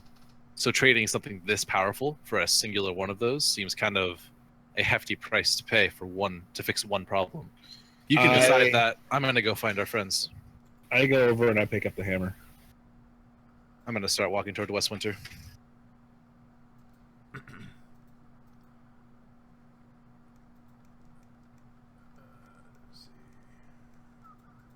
See, go talk to a white dragon. This is a High perfect. risk of death. This is a perfect. Perfect time to transition to chapter 2. It might also be a good time to take a little break if people Break, need a break. yeah. I'm gonna read this transition, and we can go ahead and take a break after that. Okay. So, chapter 2, Whispers of the Void Mother. Westwinter has fallen, victim to an ancient evil that no one was prepared for, with the very people being protected turning into the enemy being protected from, and the uncertainty of the reformed Third Order of the Iomedean Sanctum. The adventurers have only a few pieces to a much larger puzzle. A puzzle on a scale they are not prepared to find out. After Captain Sindis' speech, he spoke with your party. You have found out that there is a chance to seal these creatures away and begin forging a defense against the so-called Shreech. A local white dragon is rumored to have a Kajinstone in his hoard. At this point, you have 3 choices, pretty much. You either kill or bargain with the dragon for his relic, or attempt the impossible, to hunt and kill the source of the shriek herself, the soothing mother. And that is where we can take a break. You guys want to take a 10-minute break? We can go ahead and do that. Yeah, 10 minutes would be good. I'll be right back, and then if everyone like leaves and comes back, we could probably take a few minutes to discuss what we want to do as like meta as players, what we want to do. So I'll be right back.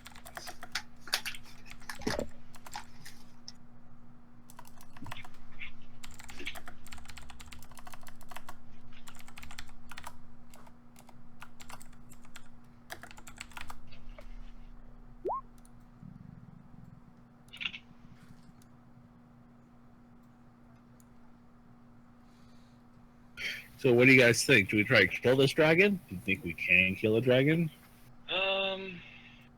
Maybe if we get lucky. I would say we do that if diplomacy doesn't work. Pretty much. If he's just like, give me the treasure and leave, I'm picking up that hammer. I'm going to be smacking the shit out of some dragon. I'm back, guys.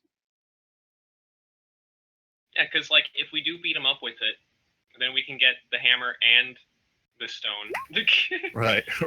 Oh no, he destroyed the hammer. Just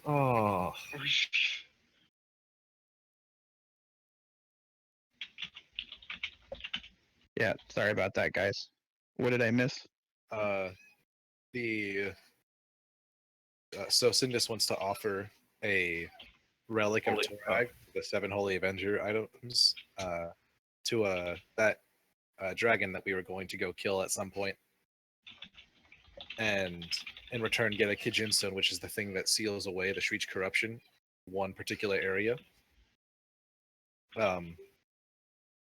And Jushara and Alejandro aren't back, so Ezra left to go find them. The fun one left, huh? Yeah. You can follow him if you want. I'm not going to stop you this time. Yeah, they're not coming back though, are they? we don't know.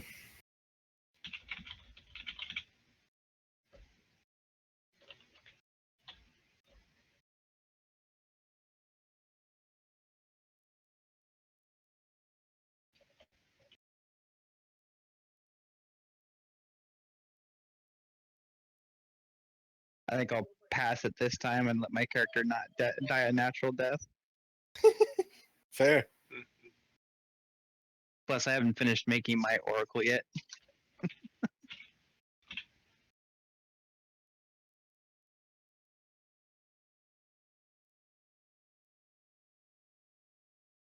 Yeah, I'm sorry. She took it full on into the tree and fucking got herself good. Came in screaming.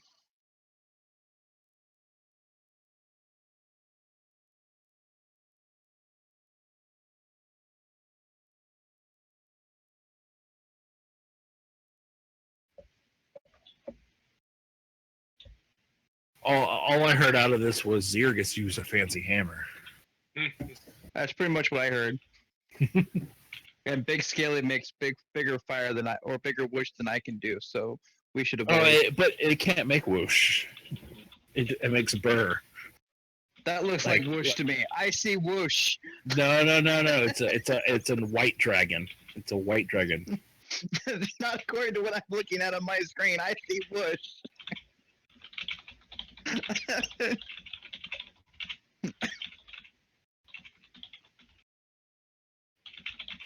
Are we on a break or? Yeah, we're on a break. We're on 10. Okay. How long? 10 minutes. We got about another 5 minutes. So return at 9. Before 9, just before 9. Okay, be right back.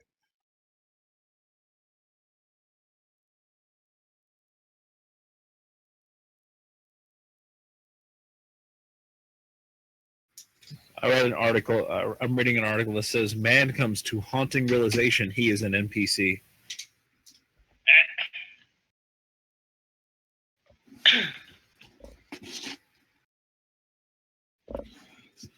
And I'm back. I'm going to mute myself though, because I'm eating some crackers. So, what do you guys think should be our game plan? Should we accompany Ezra and then go to the dragon?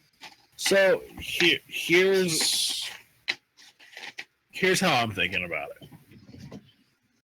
If we go and try and fight the Screech Mother, and we find out that she is unkillable and can only be locked away, we're screwed because we have nothing there to lock her away. Well, who knows if, like, where we find Jushara and Alejandro, if we do, if they're, like, at the Screech Mother, if we can even reach that far. So, this is how my character views things. Getting the stone would have been a prudent backup plan if killing the mother didn't work. However, with our friends, with friends of ours missing, and with Ezra having walked off, the way that she sees it is she can't abandon those who've left. So I would say, like, we accompany Ezra, see if we can maybe save Jushara and Alejandro if possible, and if not, maybe find out what their fate was. Then head back and try and acquire the stone. So, okay. Then try and make a full assault on. Basically the plan is plan A: we find the two, kill the Screech Mother if we can. But that is the secondary mission for this thing. If not, if we can't find them and we cross the Screech Mother before we can find them, we're pretty much gonna have to fight. All right, what'd you guys talk about? We're talking about what we're planning on doing. I was thinking we go and try and find them. If we can or cannot, like no matter what that result would be, we would go back, talk to the dragon, get the stone. Find who? And then Jushara and Alejandro. Okay. So I don't think going back will be an option. Either via actual, like, we're gonna, if we go there, like, we're kind of locked in, or whether for role-playing reasons, once we're there, I'm not gonna want to leave. I'm gonna want to fight the Void Mother when we're there.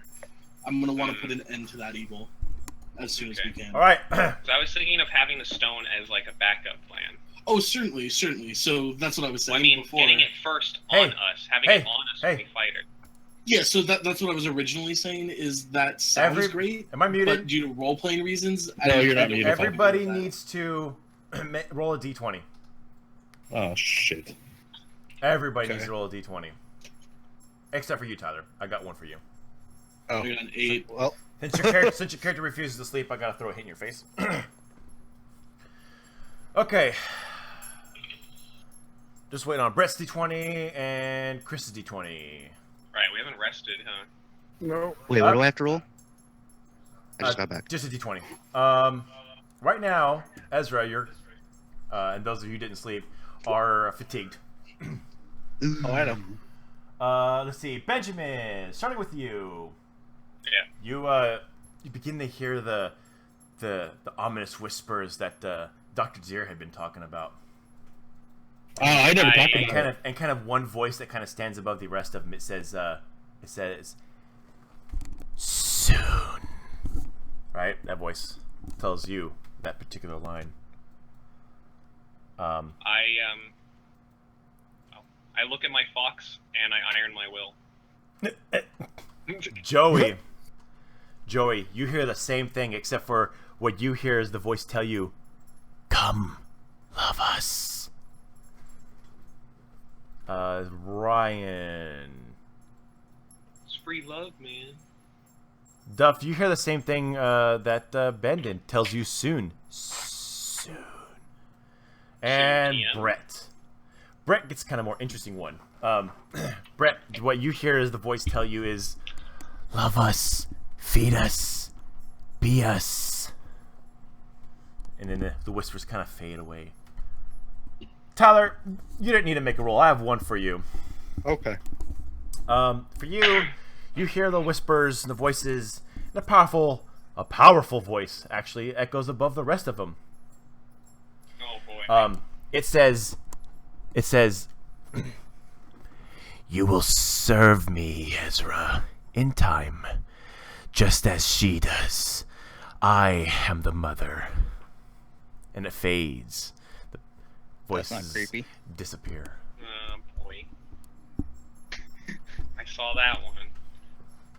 Yeah. Well, Bit of a creepy. our condolences, Ezra. Know what you're talking about. Still walking. I literally came back at the part where it said "feed us, become us." That was really creepy. The line was, "Love us, feed us, be us." Yeah. Whatever that was. Yes. Feels creepy. Yes. Feels creepy, man. Feels creepy. All right. We're back. You guys are discussing your conversations and. While they're having their conversation, I was in wherever Sindus is. Yeah, having talking to Sindus, having a private combo. Right. Oh, I forgot to unmute myself. I checked myself for corruption. You're not corrupted. And I'm like freaking the fuck out that I'm hearing these things. Karuin runs up to you guys and goes, "Did you guys hear that?" People are looking around, suspicious. And she looks at your group and says, I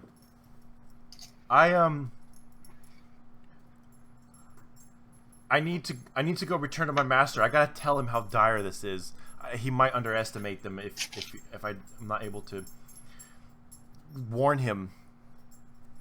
I might even be able to return with some help, but it's gonna take a week or 2 weeks, I think.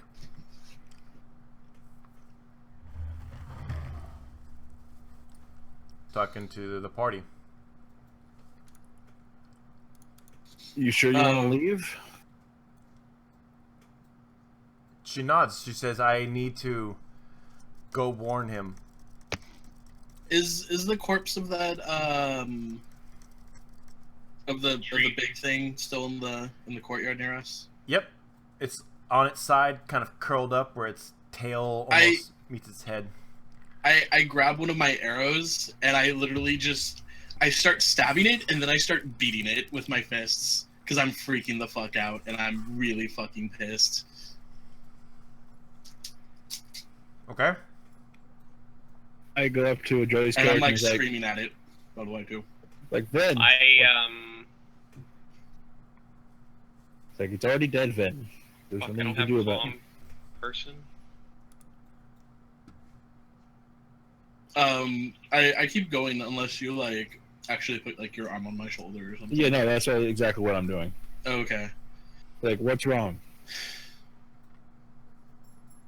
Vile effing beasts. Yeah, they are. Just What? I keep looking out and it's like, what has freaked you guys out? I can see it in every single one of your faces. I've known you long enough to see this. You didn't hear the voices. I always hear the voices. You're saying you can hear them now. I heard it then. And then I kicked the beast again. I kicked it again after I say that. I look at the rest of you, he's like, did you also hear them? Clearly enough to understand some words. After hearing the voice, Ezra turned around. Do I arrive back at this point since I was only a few feet away? Yes, absolutely. And I see Karuin has arrived now. Yes. She's telling the party she believes she needs to go warn her master about the dire situation of these creatures, and that she believes that she might be able to bring some help. You mean Tessagus, yes? I cannot bring Tessagus. No, I don't mean bring him, but go see him. Yes. How long do you think it would take you to get back? I'm positive if I go as fast as I can get there and back in 2 weeks. If he lets me leave again. Go. I think it's more important that you go and inform the others. Of your I kind. come Yeah. on the end of her saying that, and I say that there's another 100 soldiers coming in 3 days' time. She kind of like looks. She turns back towards you, Ezra. Kind of nods, gives you, a happy smile, and then literally casts fly on herself and literally just flies away as fast as she can. And I apologize. I'm like, I'm sorry, I lost my temper there. 100 And soldiers. I walk up to the captain. He's kind of standing And- about. There was a weapon I remember hearing about that can destroy these things. That is made to destroy these things. That they stopped using. Yeah. You gotta tell Abe about that one. He knows more than me, that's for sure. Though Where is he? he refuses to spill the beans about it. I'll go talk to him. Okay. And if that doesn't work, I'll talk to him. Okay. Oh, Okay. He'll probably talk to us. Just let you know, you probably don't want me to talk to him. It's meta. Okay. So you walk around finding him. You try the tavern. He's actually in the tavern. He's behind the bar. Bartender's dead. But the bartender's dead outside. But he's clanging bottles and glasses, looking for something to drink. He's cursing into himself. Finally grabs a big mug, and as he stands up and slams it on the counter, he sees you walking up towards him. Yeah. And he kind of Ezra removes his mask so he can talk to him. Straight face, just kind of walks up to him. I'm like on the other side of the room, kind of like pacing around impatiently. he looks at you, looks at the paladin, and goes, "Where's that bloody doctor of yours? Bring him in here." There's something else that I need to ask you about first. What? 2 things, actually. What's just as important then? Bring him in here. Go get him. No. I have to ask you a question first. What? It's more important to me. And where's the ale? If we use... I don't know. I don't work here. If we use the Kajin Stone to seal away the corruption, or at least one part of the corruption in the area that we're in, do those afflicted by said corruption go with it? No. Absolutely not. Anyone And who's do they survive the transfer? anyone who dies, or anyone who... Look, lad. Anyone who becomes swayed by the mother's will and whispers and what have you call it, it's permanent. Can't change it. Not even a wish spell. Tried it. But if you seal it away, like the mother who controls them, then what? They're still swayed by her words. I walk over to the bar and I slam my fist on the table. I'm like, sealing them away isn't good enough. We have to destroy these dang creatures. That leads to my second question. Does killing them remove the corruption? No. Killing them only makes the killer the next Treach mother. He takes his mug and starts looking for another... Oh, so that's why you stopped using the blade. Blade? What blade?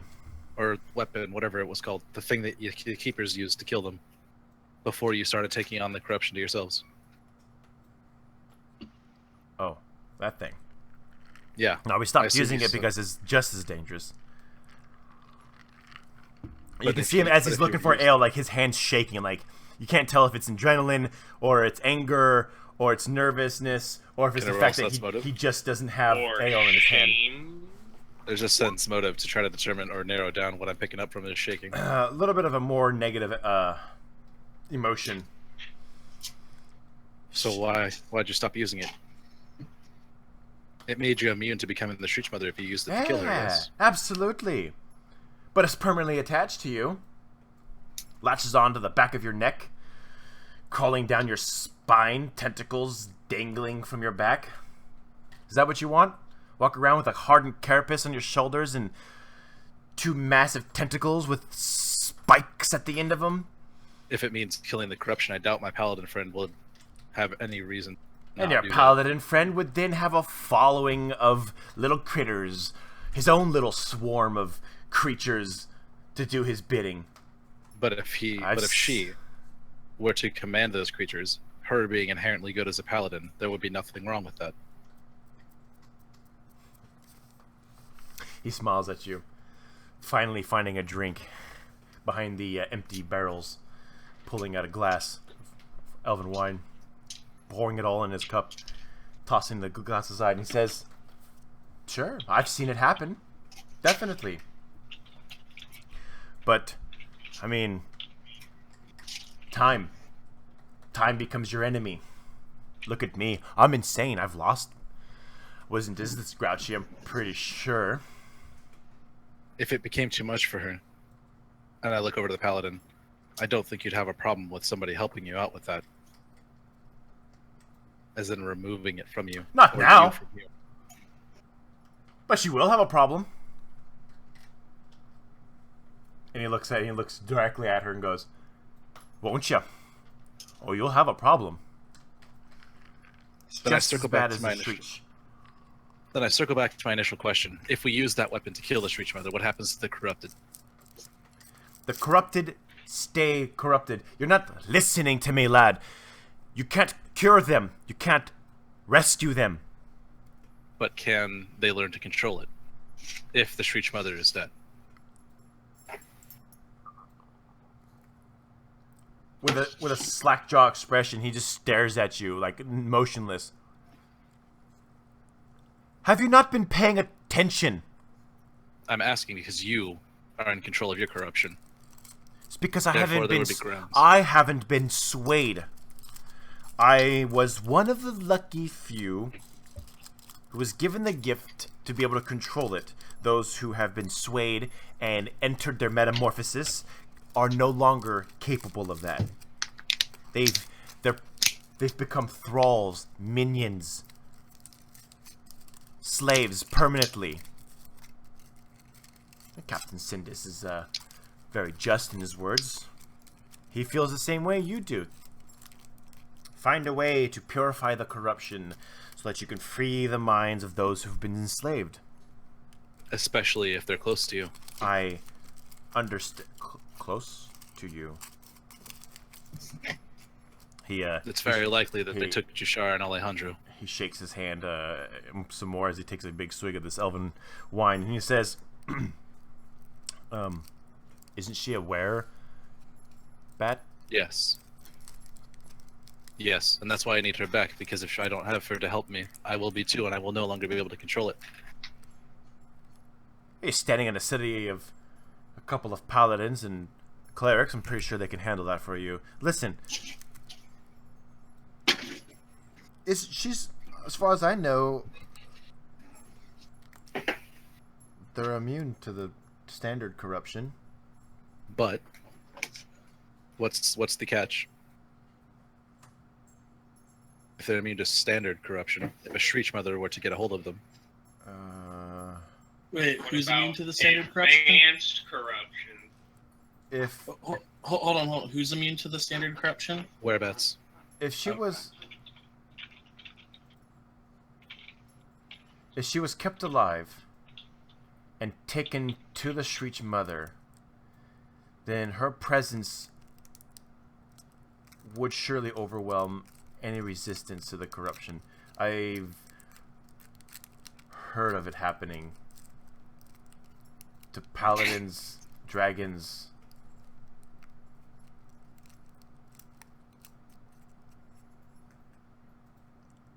And I'm sure she was cut down before she got close. If she's not back already. The voice told me that she, and I assume that they meant Jushara, served them now.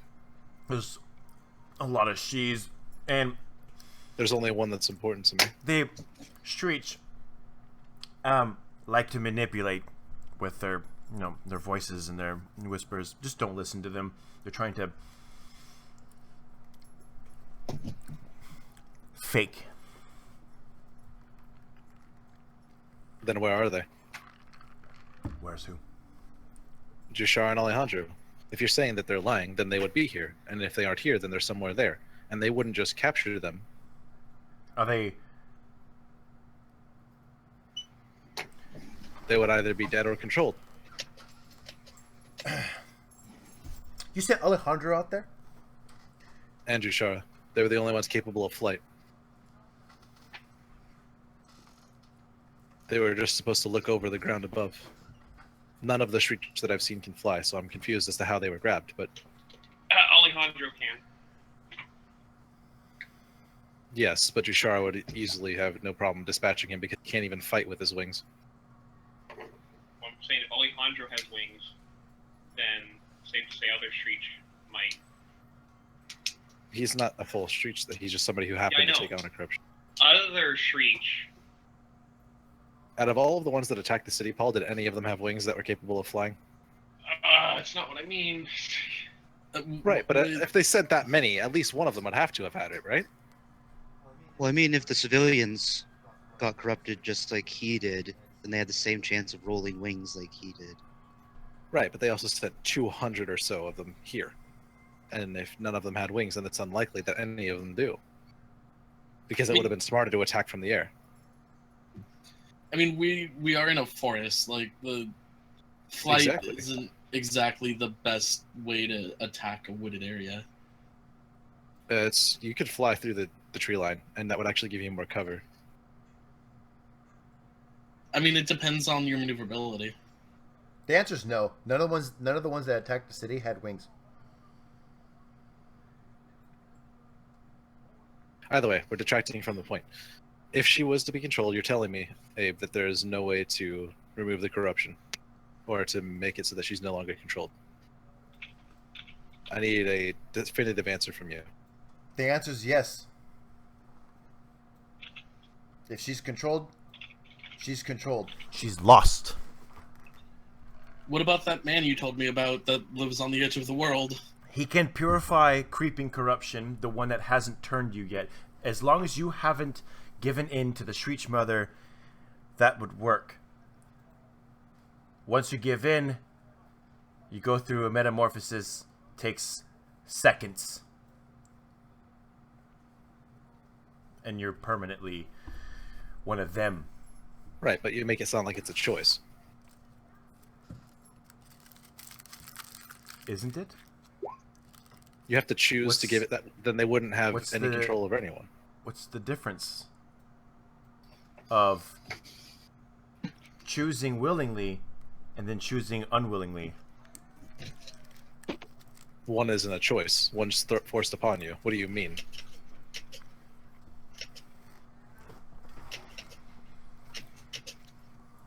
You ever encountered a succubus, Ezra? Not personally. Sindis says that as he walks through the door from the back. I assume you're talking about charm or enchantments. Yeah. They like Yeah, to seduce people with magic. That's not choosing unwillingly. That's being forced.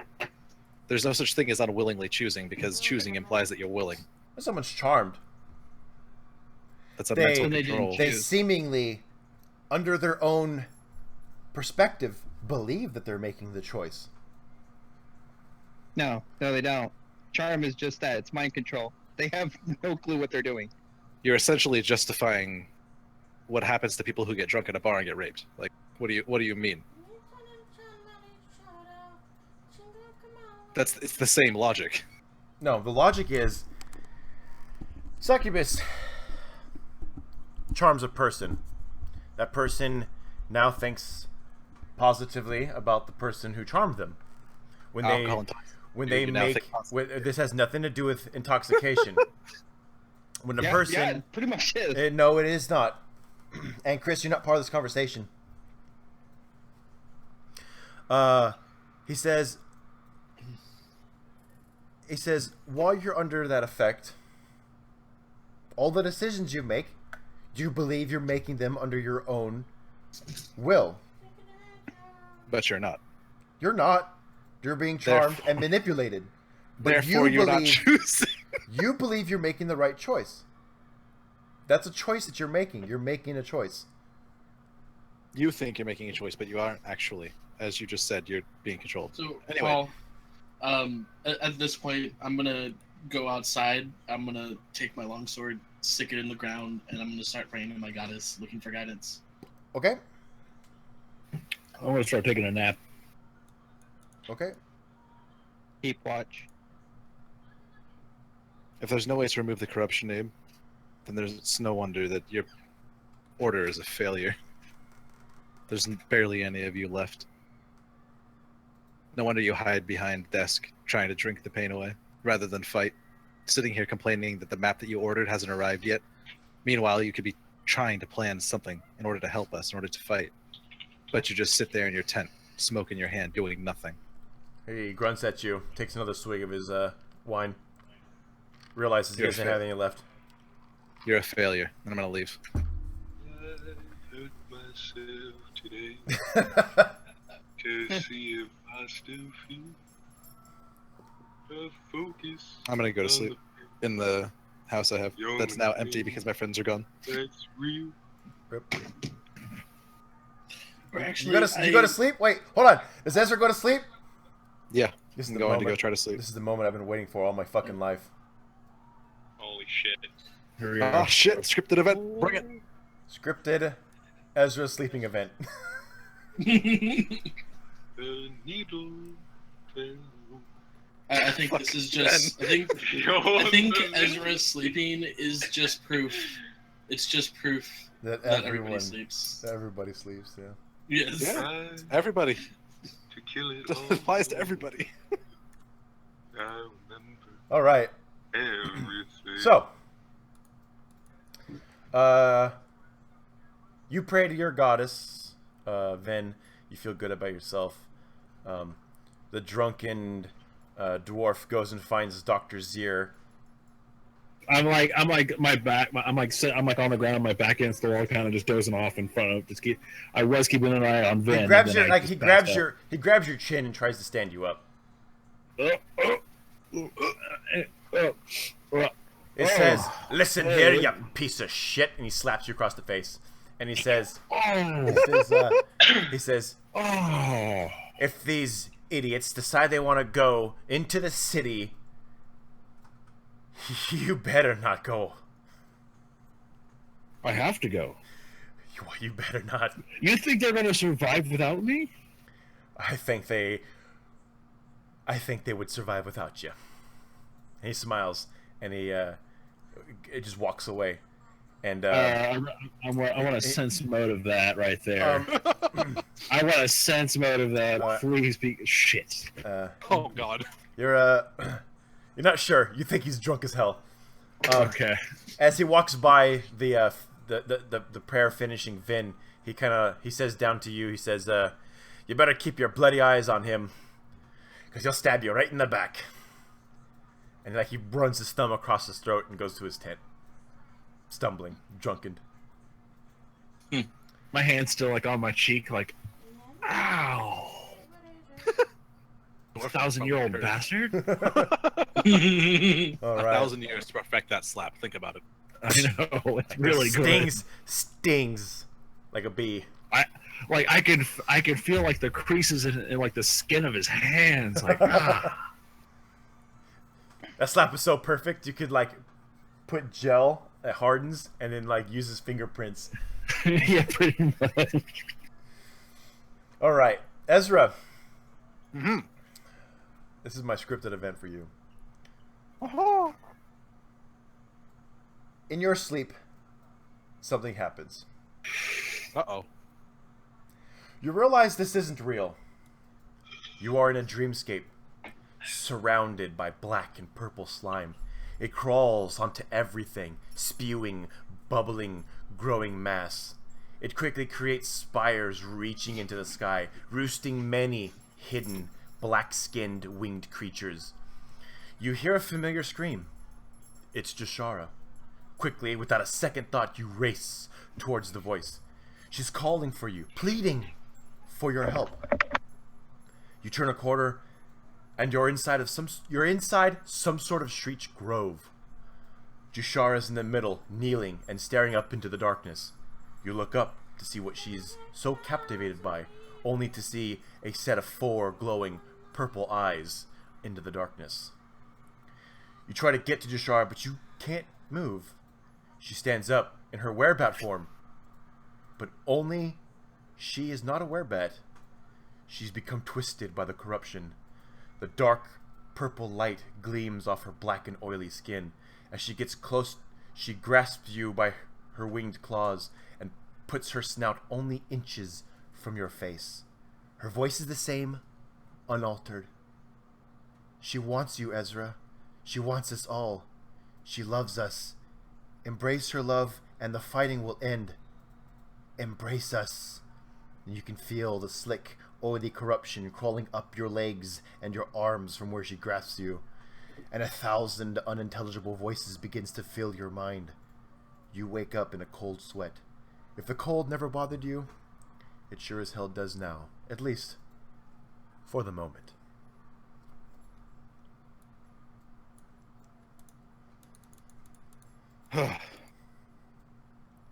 My feelings. Feels. Alright, The feeling.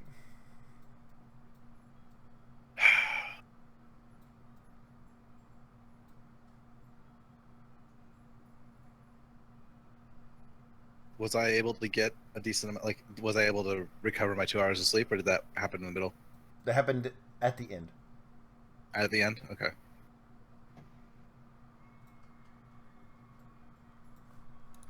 I'm thinking, sorry. Alright. What would my character do?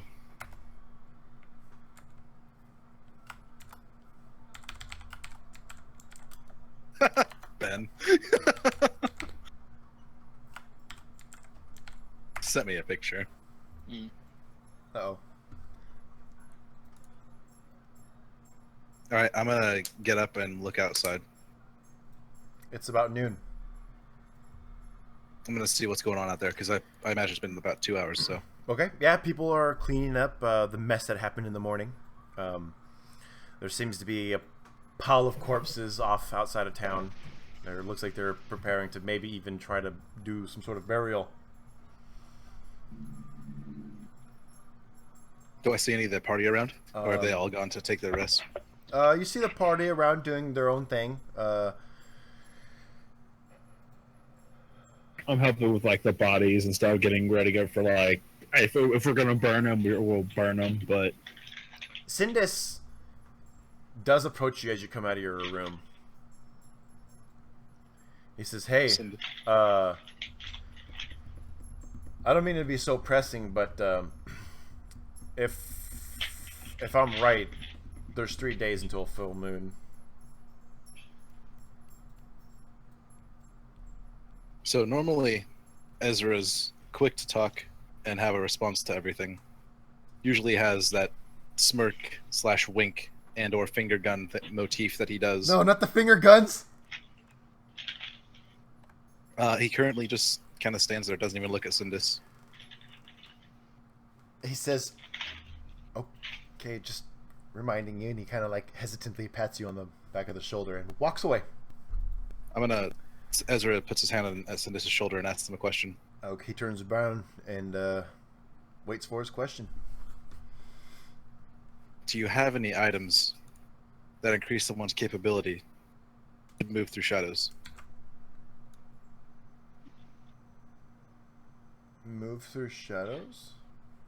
Yes. My kind call it a cloak of elven kind, but there are similar items aside from that.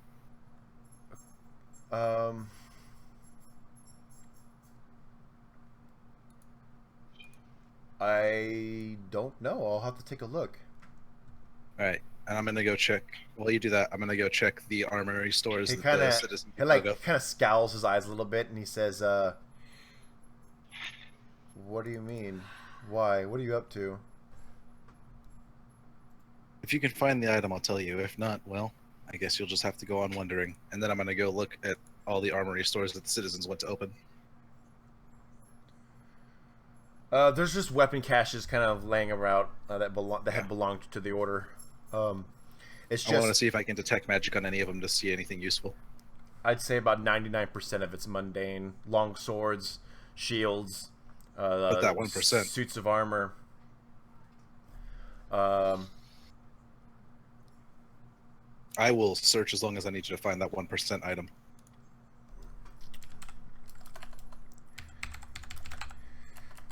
Okay. Rolling.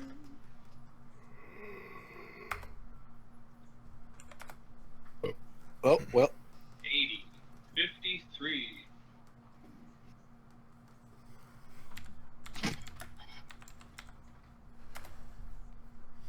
One. So you go around, you start going through this cache of weapons and items and what have you. He goes around and talks to a couple of people briefly, and he also helps you kind of go through a couple of the chest crates.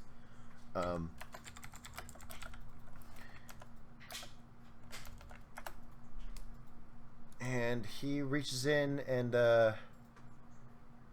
pulls out a cloak and says, "Is this looks huh?" And he like Percent. The 1%. he like pulls it around and kind of like looks at it, holds it up, turns it, kind of like flips it over, and he's like, "This is kind of weird. It looks like it's He like looks over to you and says, "Looks like it's made of mirrors, almost, kind of. I guess it's weird." Oh. He's like, "Oh, cool! It's got a little hood," and he kind of puts his hand through it. And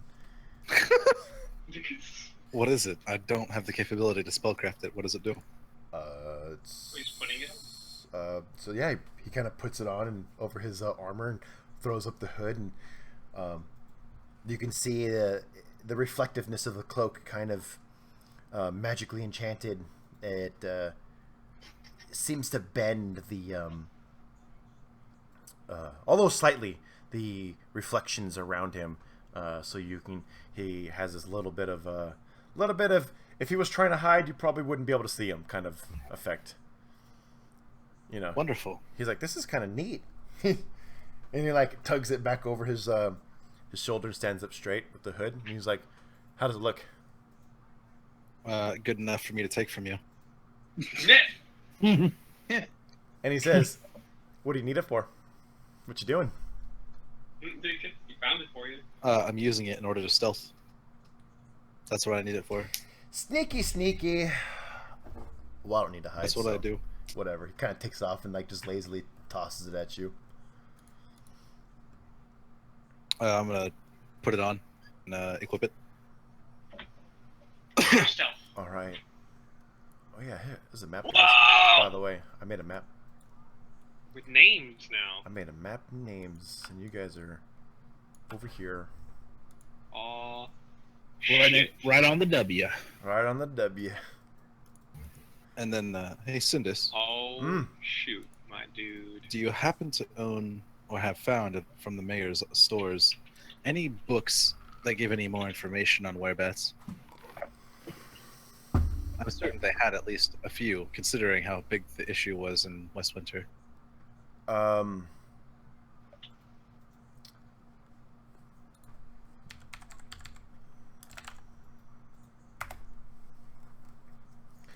He says, "Not that I know of. I went through the collection. I didn't notice anything that had to do with werebats or lycanthropy. I mean, there was a fiction about a werewolf, but I don't think that's any of use to you." What knowledge do I need to roll in order to find out some specific information about the transformation? About your transformation? About whether or not somebody can, with a strong enough motivation, control the transformation, at least for a time. That would be a knowledge in nature. I have that one. It's actually my second highest. Okay. Let me take a look. 27. Give me one couple of seconds to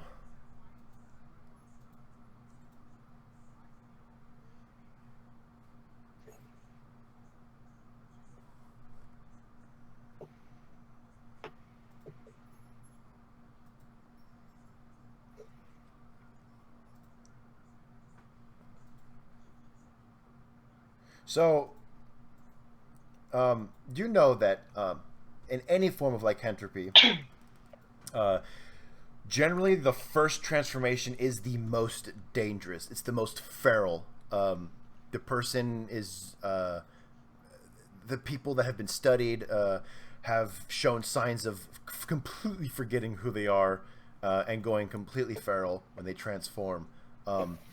It's rare, but sometimes subsequent episodes of transformations, people with strong enough wills do become aware of their condition, but it's very rare that someone who's afflicted with lycanthropy can actually control their transformation and control their own actions while transformed. Generally ends very badly for those around them. Okay. That's all I need to know. Now that I know that, it changes a little bit what I was going to do. Since I'm still standing by Sindus,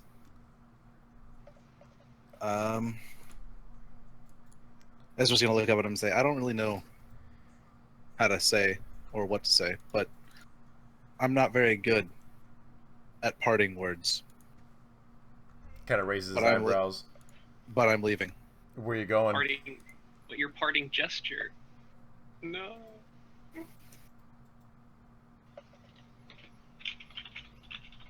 Where are you going? Jushara's in trouble, and I'm gonna go get her.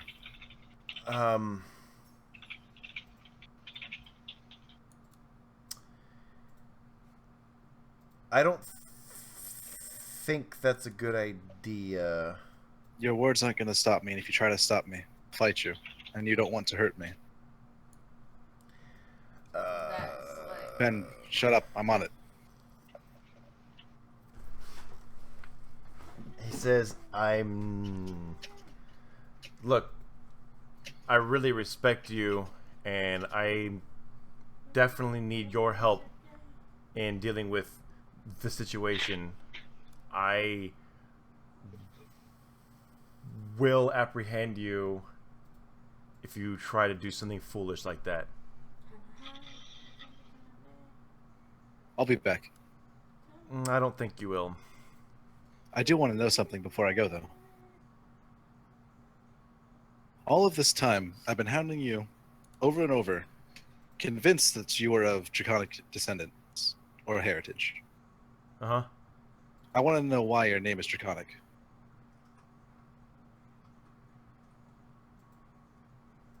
If you're not a dragon, He thinks for why is your...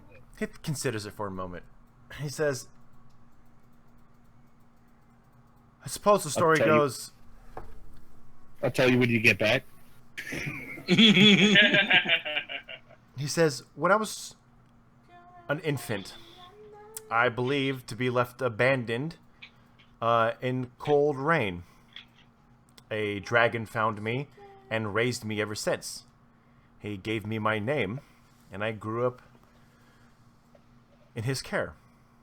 That's why my name is Draconic. I consider him my uncle. I inherited some of his draconic essence because I grew up around him for so long, I suppose. And he kind of like slips into a smile. He says, I will arrest you if you try to leave right now. Thank you for telling me your story. And meta, I'm not going to roll a sense motive. After him telling me 7 different stories, this is the one I'm not going to roll on. You said the monk said there are soldiers coming in 3 days.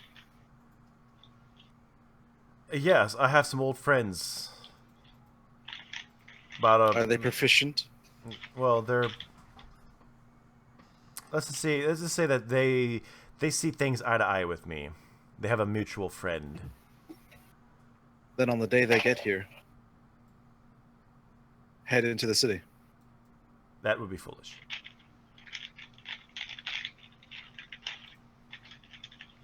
Anyway, he looks over his shoulder, You can feel free to make a sense motive if you want. Sure. That's my sense motive bonus. This one.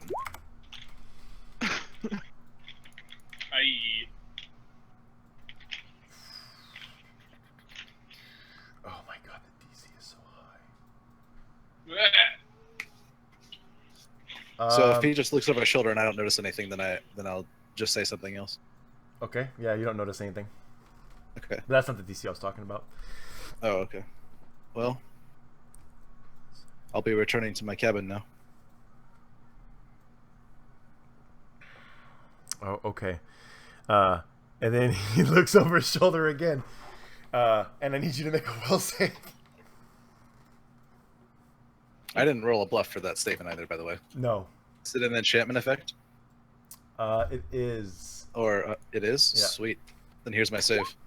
Well, I rolled a 5.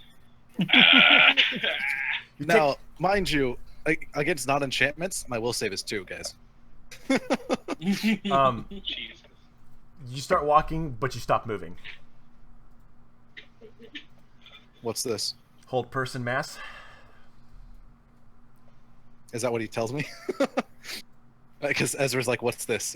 Oh, you said it in character? Wait. Oh, Yeah. Can you another. talk when you have hold person? It just makes you immobile, but you can still talk. It's free action. Gotcha. Oh, it says even speech. You can't take speech. It says it is aware So you and can't breathes do normally, semantic but cast. cannot take any actions. Even speech is what it says. Okay. So you can't. But I'm pretty sure he knows that you would be asking that question. And then he says it's a hold person spell. Mass. It's pretty potent. I am deeply sorry, but you're making a terrible mistake. You can't fool me. I know you rogue types. I'm doing this for the better of you. I hope you can understand. I literally said I was going to my cabin. And he is convinced otherwise. He escorts you. He must to have your rolled in that cabin. one in that sense motive.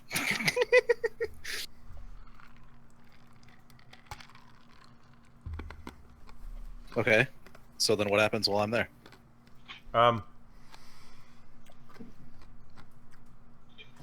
He Because I believe that spell is only rounds or minutes. it's it is around a level. He couple of soldiers walk up, but he kind of motions them to walk away. Grabs you real quick, puts some manacles, and then begins to as soon as he has a death grip on the chains of the manacles, and spell wears off, and he starts to motion towards the constable's office. So he put manacles on me? Yes. Okay. And he wants me to go into the office where he stays? Not where he stays. The constable's office. That's somewhere else in town, isn't it? It's close by to the center of town. Oh, and the spell's off, right? So I can talk now. Yes. Do I see them walk by? I'm probably with Dr. Zier helping with bodies and stuff. Yeah, sure. You guys are free to interact. Just because I've been. Go on. just because he's having interaction with a character doesn't mean you guys can't butt in and do something. Yeah. You know. So I'm gonna see him escorting in shackles and be like, "Yo, what's going on here?" And I told him I was going to my I see- cabin, and he put manacles on me. And Wait, that's what? literally what happened. Are we gonna have to replace every captain in this Listen. order? Relax. I can explain to you later. Come on. Are you gonna resist him or? No, I'll walk with him. All right. It takes you to the constable's office. You guys are free to kind of follow him, unless you want to try to stop him. Come along. He walks in there and kind of puts you in this small little cage. It's I'm gonna keep it's got a pestering about what this bench is and a about. bed. Excuse me, sorry. He puts me. Is he gonna try to put me in a cell or just in there?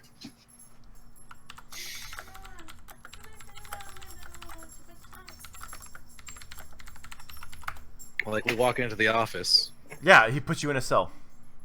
He walks me towards the cell. Yeah. I'm gonna stop right in front of the cell and say, no, No. you can manic me, but I'm not going in there.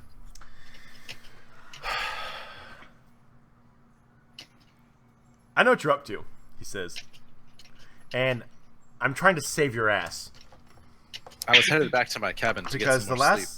the last thing I want is to fight another Shreech that happens to know our secrets and our situation. I had no intention of going there to be turned. I don't know what you're talking about. Not rolling a bluff check, it's the truth. He's convinced otherwise. So what does he do when I say, tell him that? What does he say, or what does he do? He says, you ask for a cloak that helps you hide, and then you tell me you're going to leave town and go save or rescue your companion, asking about lycanthropy. I've come to the conclusion that you're going to try to sneak out at night or something and foolishly venture by yourself into the Or city. perhaps what I was considering is arming myself up to something that makes me more effective. I said Yushara needs my help, but not that I'm headed into the city to go save her. My companions have the intention, it seems, to go talk to that dragon. Making myself more effective would only help in that end. Going out by myself to have some time alone, considering the dream and the nightmare that I just had, seems like a very, understandable response. That is also a very potential answer that you haven't considered because you're too ignorant of what goes on around you. And too quick to put manacles on somebody who's supposed to be your friend.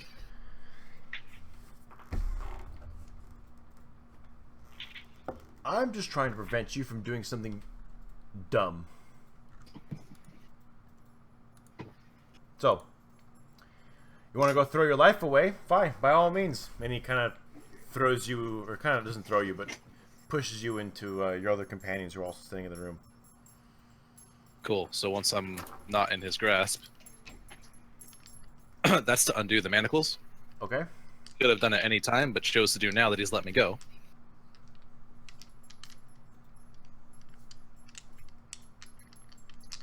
And? And am I successful in getting them off? Yeah. Mundane manacles. Cool. I'll toss them back to him. Okay. All right. Then I turn around to my companions. What do you guys want to do?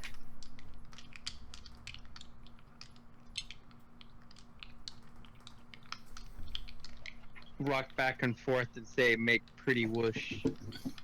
Okay, he means seriously. I'm being dead serious. All right. Well, typical response. Exactly what I expected. Ezra's gonna walk out. Do I ever get an answer from my goddess? I gave you an answer earlier when you started doing it.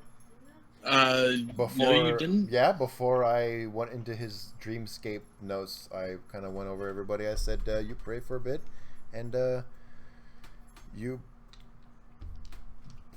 What did I say? I said you feel good about yourself. He's Okay, looking for a direct response from his goddess, which is something that doesn't happen. Yeah, no. So I never heard you say that. So that was the problem there, and that was why I wasn't interacting at all, because I was under the impression that nothing was going on with me. I never heard that. No, that's all I need, actually.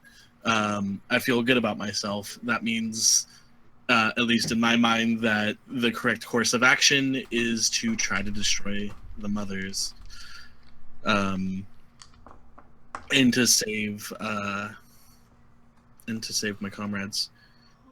So I am getting ready to head towards Westwinter, or wherever it was that they were. There was Westwinter, right? Yep. Yeah. Yeah. So I'm getting ready to go to Westwinter. Okay.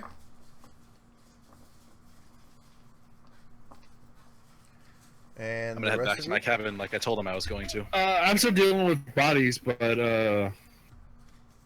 if we're done with that, I mean, checking on the clinic, getting prepped, checking myself out. Okay.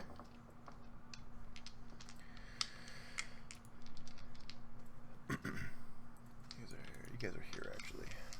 All right, so briefly check my notes.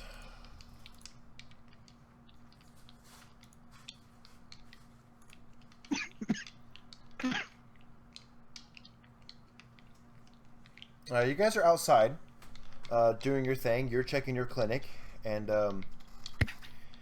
Captain Sindis, with a big ass warhammer across his shoulder, pats Lieutenant Dale across the back and says, "Make sure that nothing crazy happens."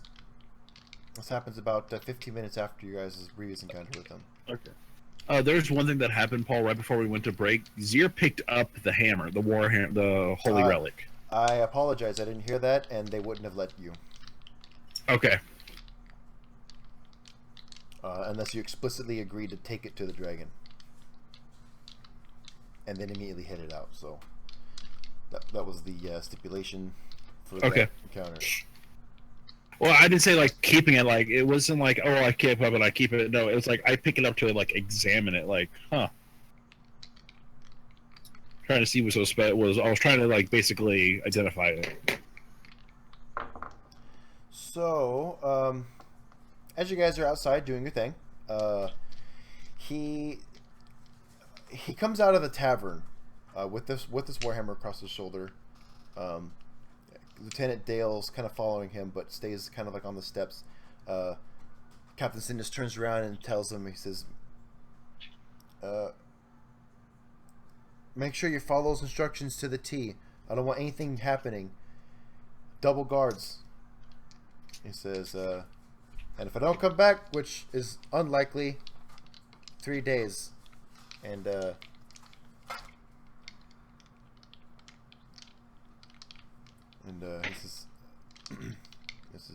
and he goes to reiterate, and he's like, interrupted by Lieutenant Dale. He says, Lieutenant Dale says, "You got it. I got it. I got all your instructions, sir." And he nods, and then he starts to leave this town by himself.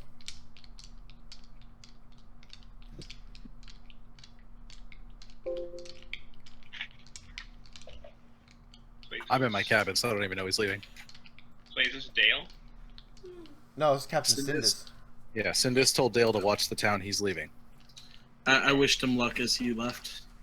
Wait, with the hammer? Yep. Yeah, he's going to the dragon to do what he was asking us to do.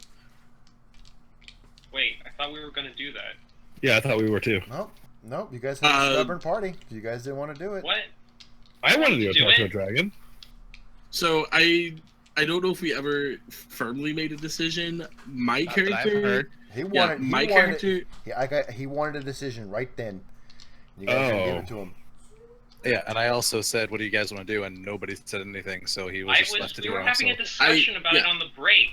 Yes, but none of our characters ever did anything about it. Yeah, Like, so that we was all had a meta. so hold on.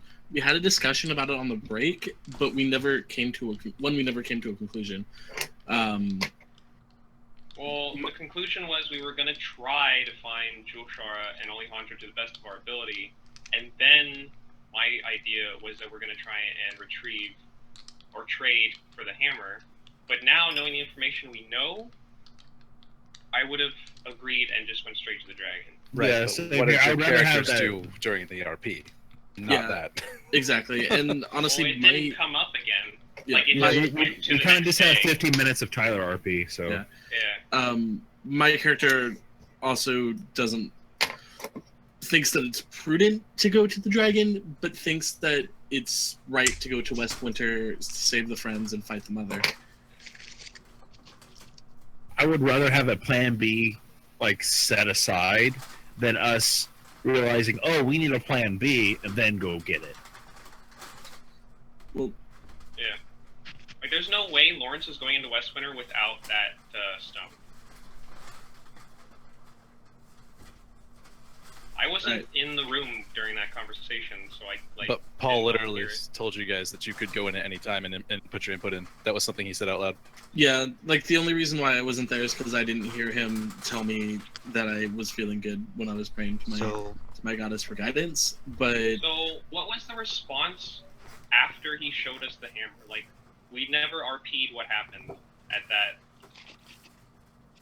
interaction. Yeah, it just went on to the that's next, day. Can we assume that they just agreed? I mean, it seems like you guys want to do it. Yeah, I mean, I want to go talk to a dragon. I mean, at this point, you guys can intercept him really quick and tell him you want to do it. He hasn't exactly left town yet at this point. You guys Yeah, no, I'll stop him until I ask him where he's going.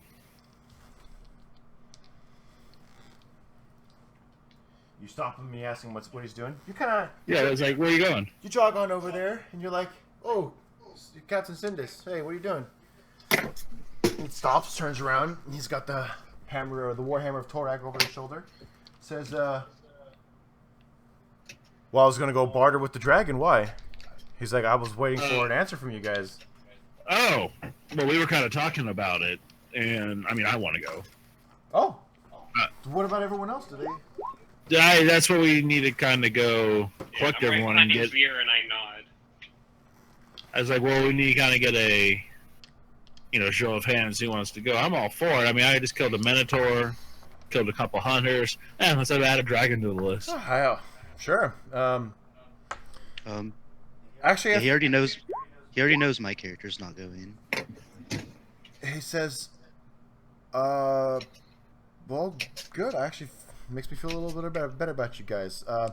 Takes the shoulder from over his, takes the warhammer from over his shoulder and kind of like literally just like drops it onto your chest almost. It's pretty heavy. It's a dwarven warhammer. Well, it's just a warhammer, but it's not dwarven. It's a warhammer. Torag. You can feel the magic just surging through it. He goes, and if that wasn't heavy enough, he kind of just gives you an aggressive pat in the back. Says, well, go get your teammates. All right. And I go run and go try and collect everybody. I tell Ben Scares like, hey, go get those two, and I'll go get the other two, and we'll all meet back here. Those two, and I'll get those two. Yeah. Well, I already know where the monk's gonna be. I have no idea where the hell Foosh dude's gonna be, and I'm not. He's probably over there playing with fire. Yeah. I've been following the rogue. As I said before, and everybody keeps ignoring me, when he walked out, I followed the rogue. Y'all just ignored me, so. I didn't hear you say that either.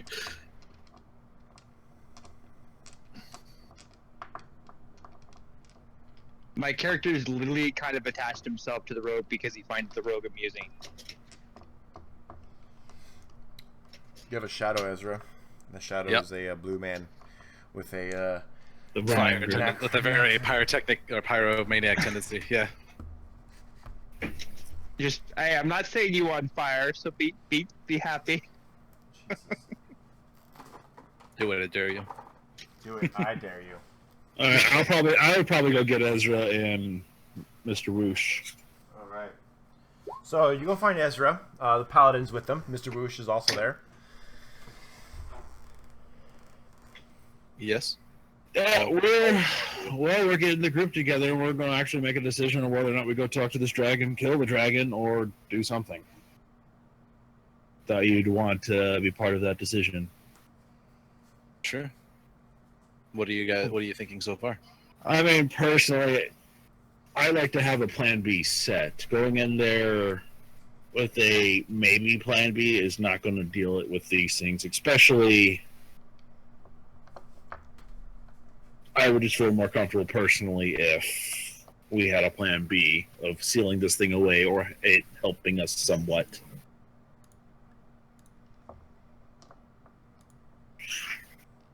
And I know you're worried for Alejandro and Jashara, but we're no good to them getting corrupted or dying on the way to try and save them. Well, then the answer to that is don't get corrupted or die on the way, but I understand what you're saying. I look at him, it's like, yeah, I already failed one of those. Oh, well, yeah, and you didn't even... you didn't even have that forcefully done to you. You chose that. Yeah, it seemed like a good decision at the time, and I still don't know if it was a good decision. Well, you can't You're go with already us into the corrupted. city now. You're immune to the corruption. No, what we know now is he can't go with us into the city. Because the closer he gets to the Streets Mother, the more that she can control him, and that was something that Abe told us. Yeah, but what happened earlier? You were wondering about. You said you heard the voices, right? Yeah. That's been happening to me quite a bit. They talk to me by name. Oh, can you talk back to them? I think I can, but what would I say to them? Go fuck yourself? Try to see if you can pinpoint a specific voice. See if you can find Yushara. If I'll do that once we're all gathered, just in case if something goes wrong. This is still very new and unpredictable. For all I know, that could just be opening my mind up for more further corruption that I don't know. Okay. So let's head back and we can discuss all this, and I'll give it a try. All right, let's go. And I guess I'll head back with them. I assume Dash follows me, and I don't know if the Paladin will. I assume she does, since she'll be the only one left in the cabin. Yeah. And then we'll go back to the mid-court, just outside of town courtyard-ish, and talk to the party and say things. Okay. Are we all here? Your What monk happens has when your monk has decided that he is not interested in talking to a dragon. In fact, he seems to be employed currently by Captain Sindus, doing some side work. He says Okay. he's going to stay behind and help out with the defense of the town if it needs it. Okay. Question then. Actually, a few. How far to the domain of this white dragon? Technically, you're in his domain, but Minute. well, I say You that know what I mean. in his opinion. But you can reach his alleged lair in a day. So we go there. We talk to him. We give him the thing. We take the Kijin stone. If he doesn't And want to talk about it, then we fight him. And then when we get back here, that's the time the armor should be arriving. Yep. And once we have the Kijin stone and they're here, do we march on the city or not?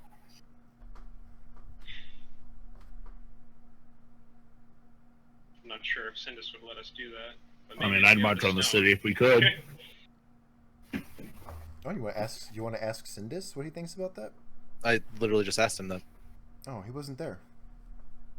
I thought we were back with the rest We're of the- talking to You him. said you were in the middle of the town. Talking to Sindus with the hammer. Oh my god. Sindus is in his office. He was ready to leave town. What? Okay. No. He gave Zir the hammer. We split off to get everybody. Then when we rejoined in the center of town, he's no longer there. All right. Well, I think And it's then safe we'll to go say talk to that him. we were intending to have this conversation in front of Sindus. With Yeah, Sindus. that's why when I was like, I have a few questions for you. That's me talking to Sindus, and then you responded, so I assumed you knew what I was talking about. I thought you were talking about party. No. So Sindus, how far to the lair?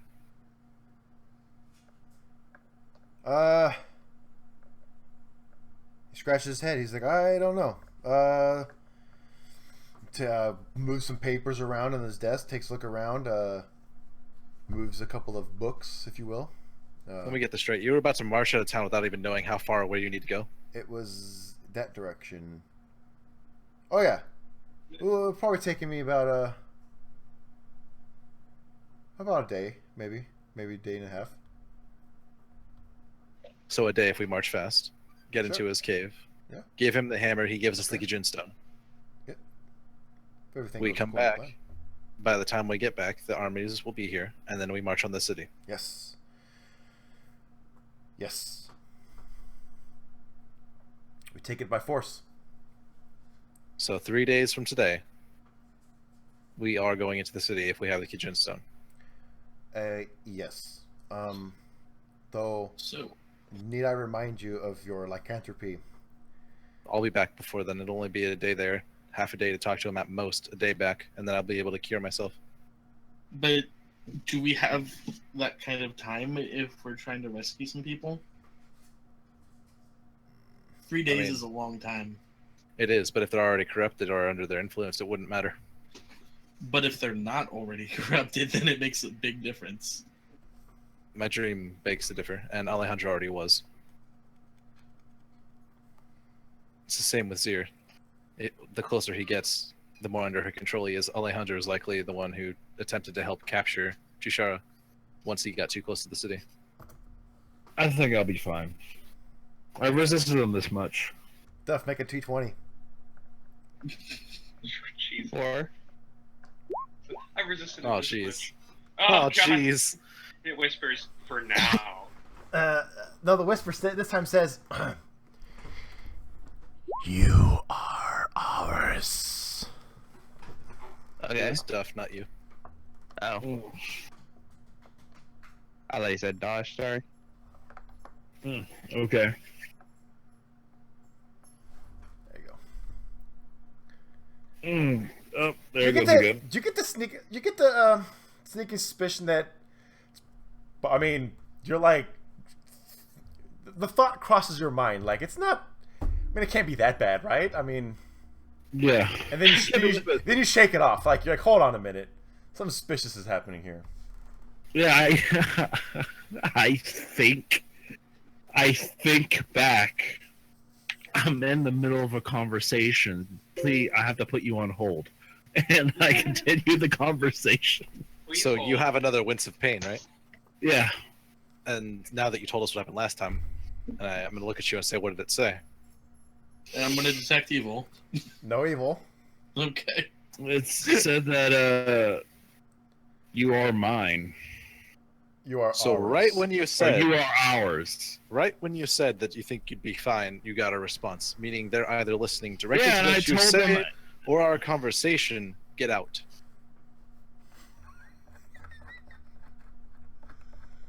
And wait. So Paul, did I get a reply back for what I said? Wait, did you reply? Yeah. So So please you hold. know. I said, please hold. All right. So I'm gonna tell you this right now. You know that you probably can open up to respond to them.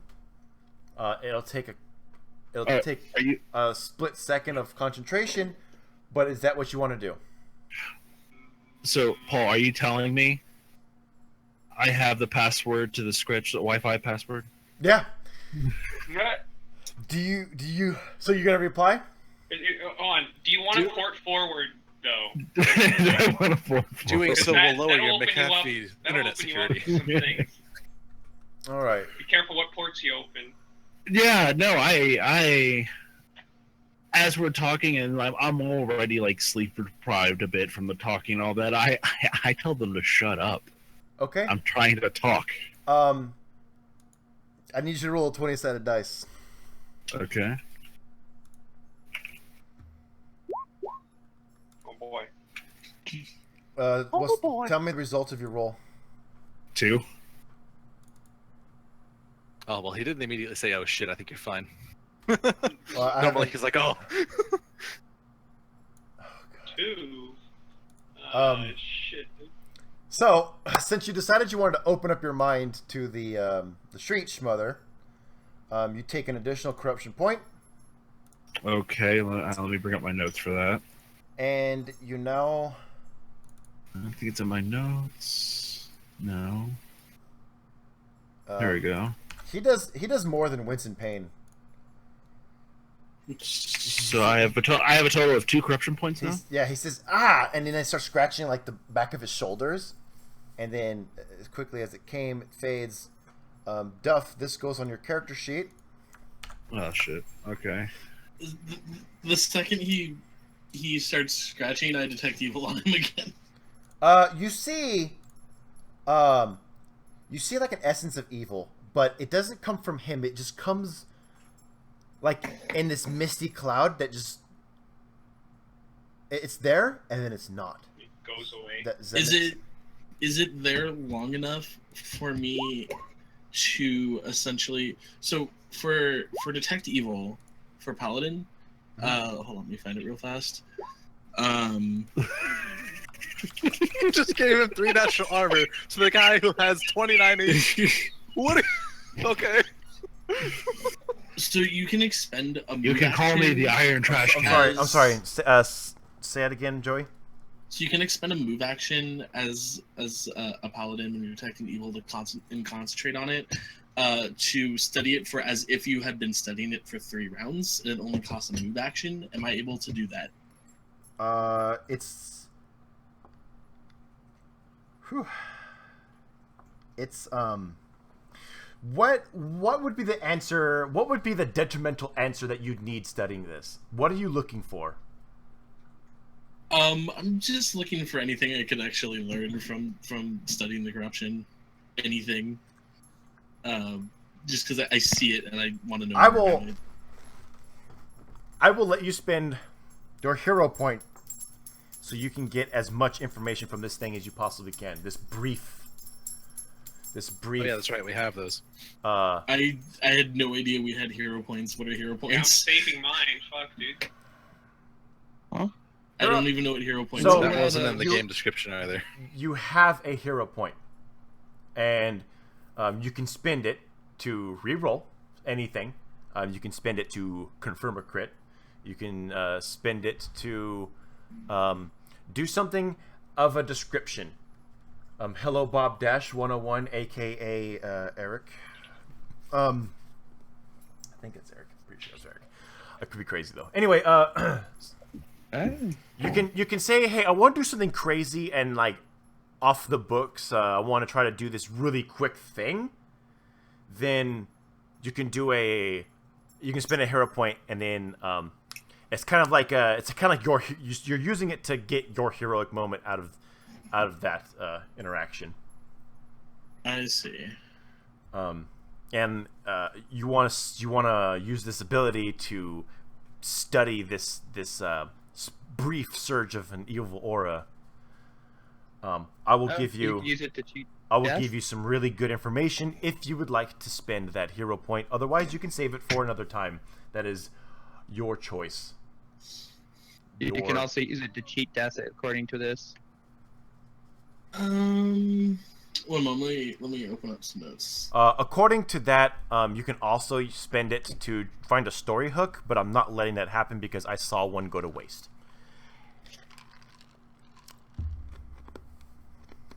Okay.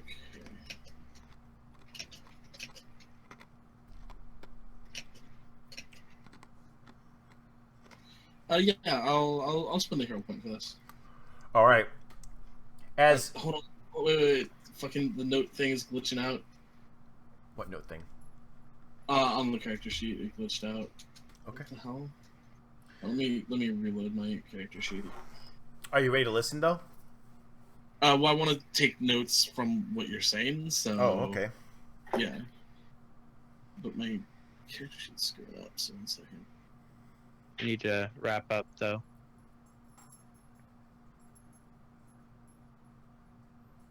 Oh. Alright, okay, let's go. All right. So you study Dr. Zier as you feel that he wants to. You don't know that he sends a message through the Shriek corruption that he has. When he does so, it leaves him open.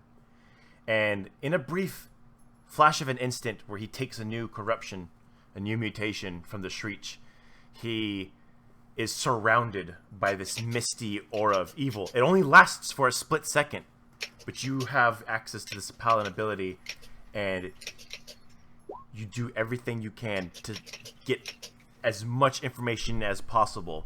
You latch onto that. You feel like you even freeze time to study it almost, and what you get is astounding. You know that this aura is coming directly from a creature, very powerful. This aura is almost like a direct link to a divine power. That this evil is an aura of manipulation on a level far exceeding that of which you would title an enchantment or a mind-altering effect. It is on a totally separate, much higher level than that. You know that this aura is definitely linked to the void, and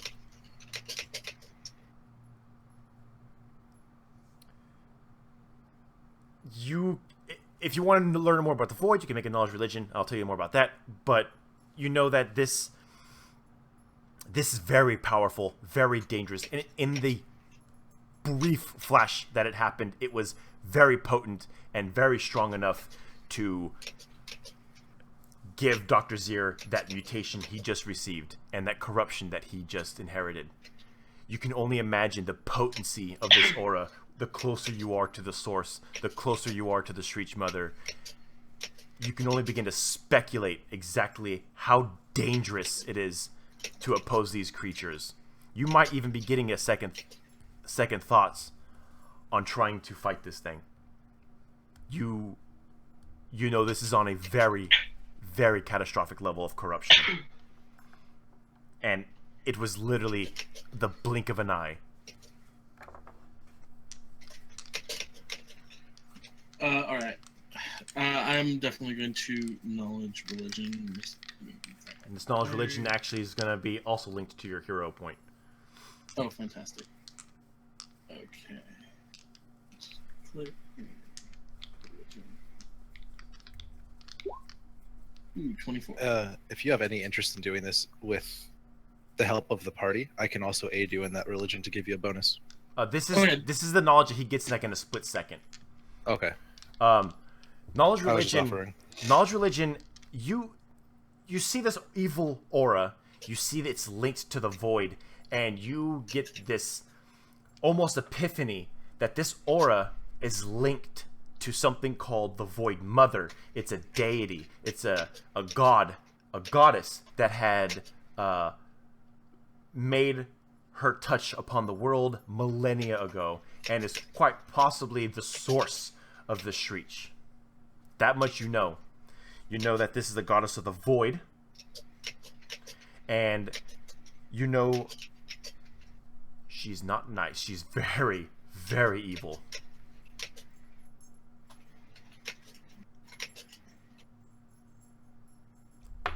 Okay. I relay all of this to everyone in the room. Sindis drops his jaw, actually. He's like, you got all of that out of a flash of evil? As he gestures towards Zier. He goes, no offense. What are you talking about? I got a skin condition. Well, I'm like trembling at this point with this knowledge. I'm like, oh my god. So So we should continue So getting. it's down my spines, down my arms and legs, Yep. and around my neck. Yeah. I look at it, I'm like, It looks shit. It looks just like the black oily skin that the Shriek have. And that Alejandro got in his wings. Yep. Ooh. Zier, Yeah? it responded to you. And I it said told him- something Yeah? when you were just talking in a regular conversation. Mm-hmm. Something that applied directly to what you had said. Yes. Do you know what that implies? They're listening to us? Yes. I don't think it's that way. Either what we say or what you say. Most likely what you say, but It's either way. probably what I say, but not what I hear. Yes, but that means you can't participate in any kind of conversation where you might say anything that would compromise us. It's already likely they know exactly what we're going to do now, because you've said it out loud. Not that it's your fault. I just can't allow you to continue in any kind of conversation ahead of now. Yeah, no, that's understandable. I'm looking at him, it's like, man, I just told him to shut up. Did you? Yeah. I guess you pissed them off. Yeah, a little bit. All right. Well, this is a shitload of information to be given all at once, but I don't think it deters us. That was a hero point. All right, Sindis. Get off your butt. We're going to see a dragon.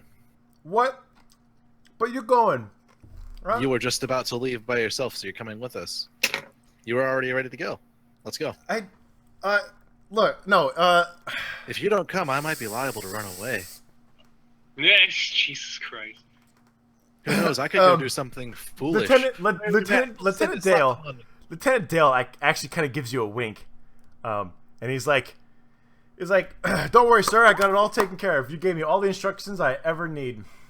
Oh, Because you already told him. When that clutch diplomacy to Lieutenant Dale and finger guns and teaching him how to fist bump finally comes in handy. Hey, Paul, what's the opposite side of where we are now opposed to Westwinter? The continent? No, I'm talking like, okay, so we're here in Windmire, right? Windmere, yeah. We're right on the W. That's Westwinter. Is there anything that's like over here? Is that where we're going? No. Is there any towns over in that direction? You guys are going this way, right here, 55 miles north to Westwinter. No, what you guys are doing is you're traveling around to the other side of this, where allegedly the white dragon's lair is. Okay. I actually specifically measured the distance. So essentially, from Westwinter to Swindon would be the distance between San Francisco and LA. No, so what Zero's thinking for him, so it's like, Yeah, he's going over here. what I say? Wait, You know, guys, it's unfortunate that they don't know about our massive naval fleet north of Westwinter. I kind of look at everyone. Yeah, those are face palms, but giggles.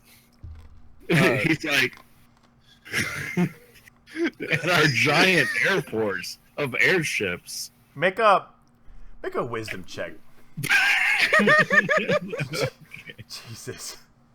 I want you to make a straight wisdom roll. Oh, good. I'm a wisdom. Please class, roll so. a 1. Oh god, please roll a 1. This is the time.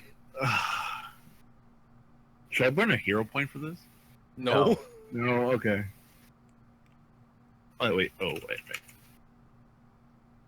Faye will all just probably die horribly. Oh, nice. So, you get the sneaking suspicion that the only reason why you took that corruption just now is because you opened up your mind to the Shreech Mother willingly. When you did that, it was able to touch your mind. It was able to touch you. You're now convinced. You're pretty sure that it's not spying on you like you guys think it is. You're convinced otherwise. You're convinced the only reason why it touched you is because you did open your mind. But it knows your presence. It did not respond to what he said. I literally rolled on a chart. Okay. They reach out to you and speak to you and tell you words to try to coerce you or manipulate you in some fashion and to break your spirits is what they're trying to do. You believe that because you had to willingly open your mind and you took that corruption, you're convinced that if it did have access to what you were saying and your situation, that it could literally just in an instant grab your will like that. Okay. So what you're saying is they're trying to connect to my router, and my firewall is like, nuh-uh. No, they're trying to it's trying to bend your will, and you're resilient to it. Yeah. No, I got that. So I got it was like, guys, I don't think they actually heard that. That's what you would say if they were controlling you. Paladin, you're right. Paladin, smite him where he stands. No, seriously, guys. I got nothing from that. Right, but the fact that they responded exactly to what you said with appropriate response to what you said, word for like, it's very, very coincidental. I'm thinking it's otherwise. When this happened and I showed my arms, I kind of allowed some of it to happen. Bad choice of words. Yeah, I mean, in order for me to talk back to them, I gotta kind of get a better connection with them, and that's what I did when I talked back to them, and then that's what this happened. You told them to shut up, and they hit you with that. Pretty much, like Do it again. Wait. Hold on. Uh-oh. What's your alignment? What's your alignment right now? Chaotic good. Chaotic good. You're chaotic neutral. Oh yeah, he hit 2 points, so it shifts 1. It does. Okay. You're chaotic neutral. That's still fine. That's still good. I'm still in good. Good graces with your god. Yeah, I'm still in good graces with my god. Mm. Certain race say chaotic good. I was going over this and I was like, yes. All right, look, Sindus, get up. We're going. We're gonna go talk to a dragon. We're gonna get the Kajun Stone. Army's gonna get here, and we're marching on the city. Always wanted to march on the city. Okay. I'm gonna want to have a few words with the captain. He Talk while we walk. he plants his hand on the table and stands back, chair sliding backwards. And he's like, all right. Turns to Dale and he says,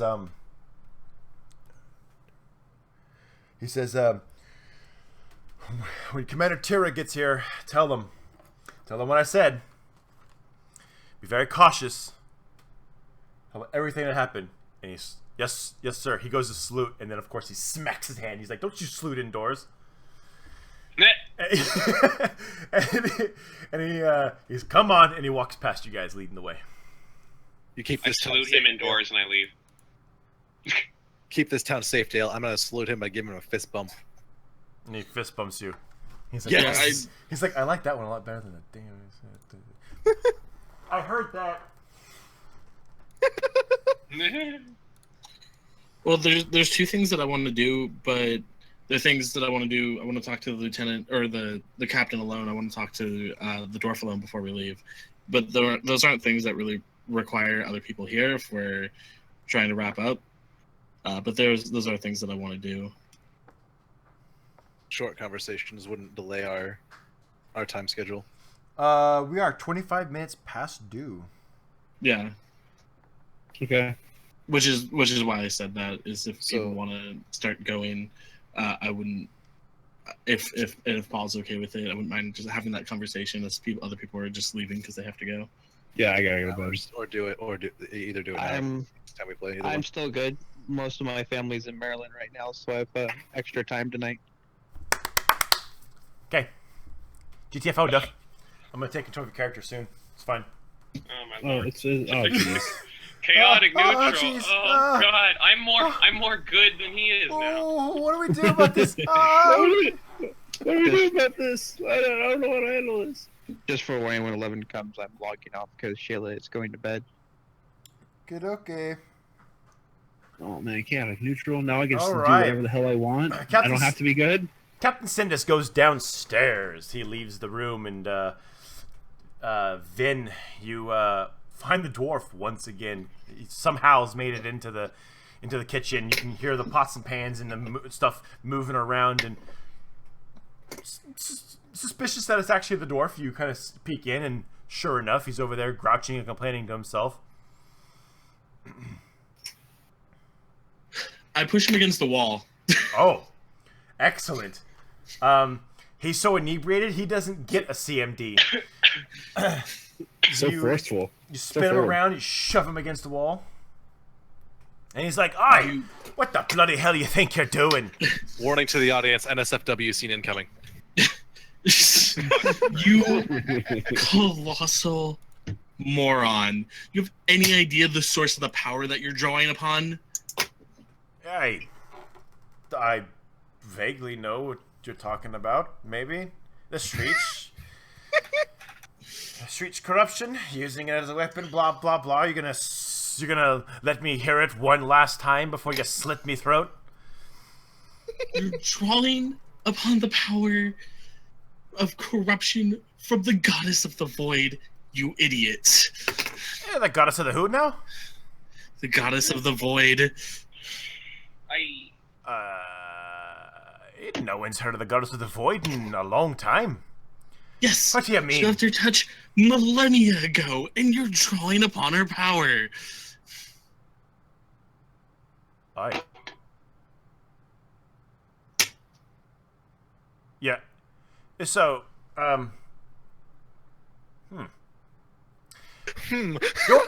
you're telling me that this power that the Gapers have been using all this time in the streets and all that, all along has been a touch of Iitera herself, huh? Is that what you're trying to tell me, lad? You're crazy. Knew it. You're insane. I had this meta epiphany like last week. He kind of reaches up to try to slap you. I mean, I'm holding him against the wall. Oh, he slaps you. Psh. It's weak because your arms are in the way and he's short. Yeah. How dare you? Dare I? It's I a saw... myth. She doesn't exist, lad. The stories, she came, she gone, she's not here. Doesn't exist. Ain't no She's power. doing another campaign.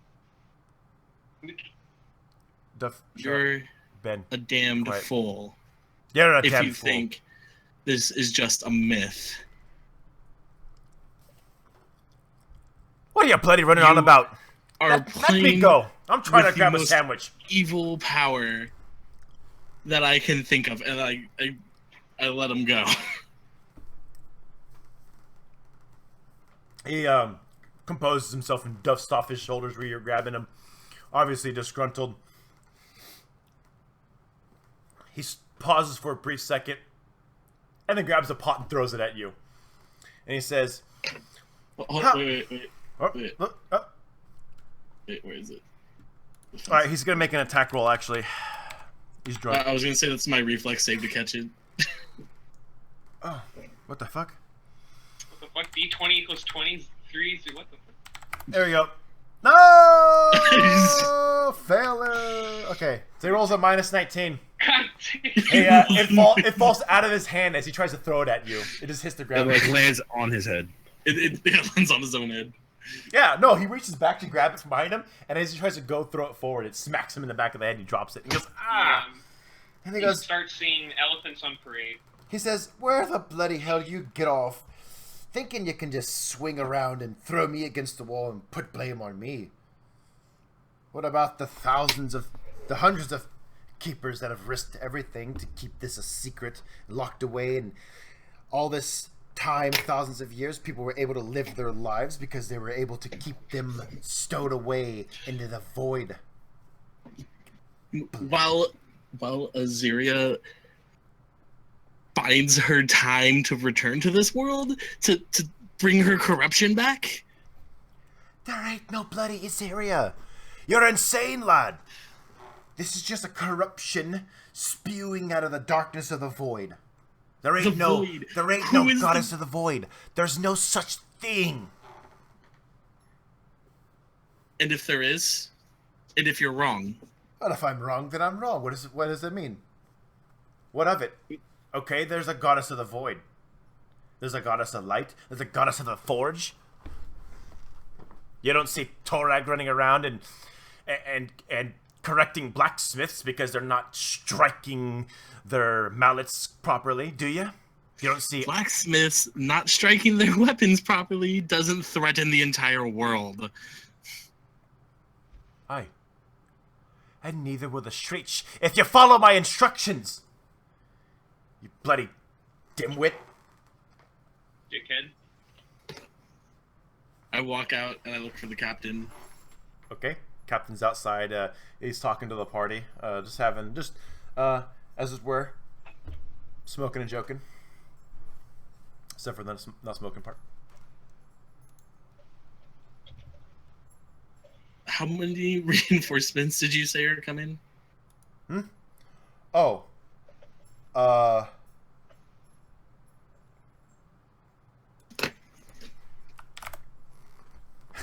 I agree.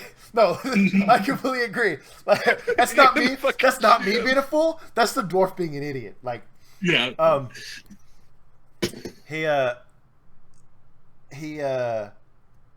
So you go out there and you ask him. He's like, "Well, I have some friends that I worked with for quite some time. They ever said if I ever need their help, they would risk life and limb for me. So I gave instructions to some scouts. They'll be here in a couple of days. I think they should be around in 200 troops. 200 troops, maybe. He said he looks at you and he goes, "We're talking warriors, barbarians, clerics, wizards, mages, rogue types." He points to Ezra. Rogue types. He says, "Dragon slayers." He kind of leans and he goes, "Rumor has it, demigod. I guess. I don't know." He kind of smirks at it like it's a ridiculous concept. He's like, "A demigod, I guess. I don't know. Some crazy guy with a trident." Look,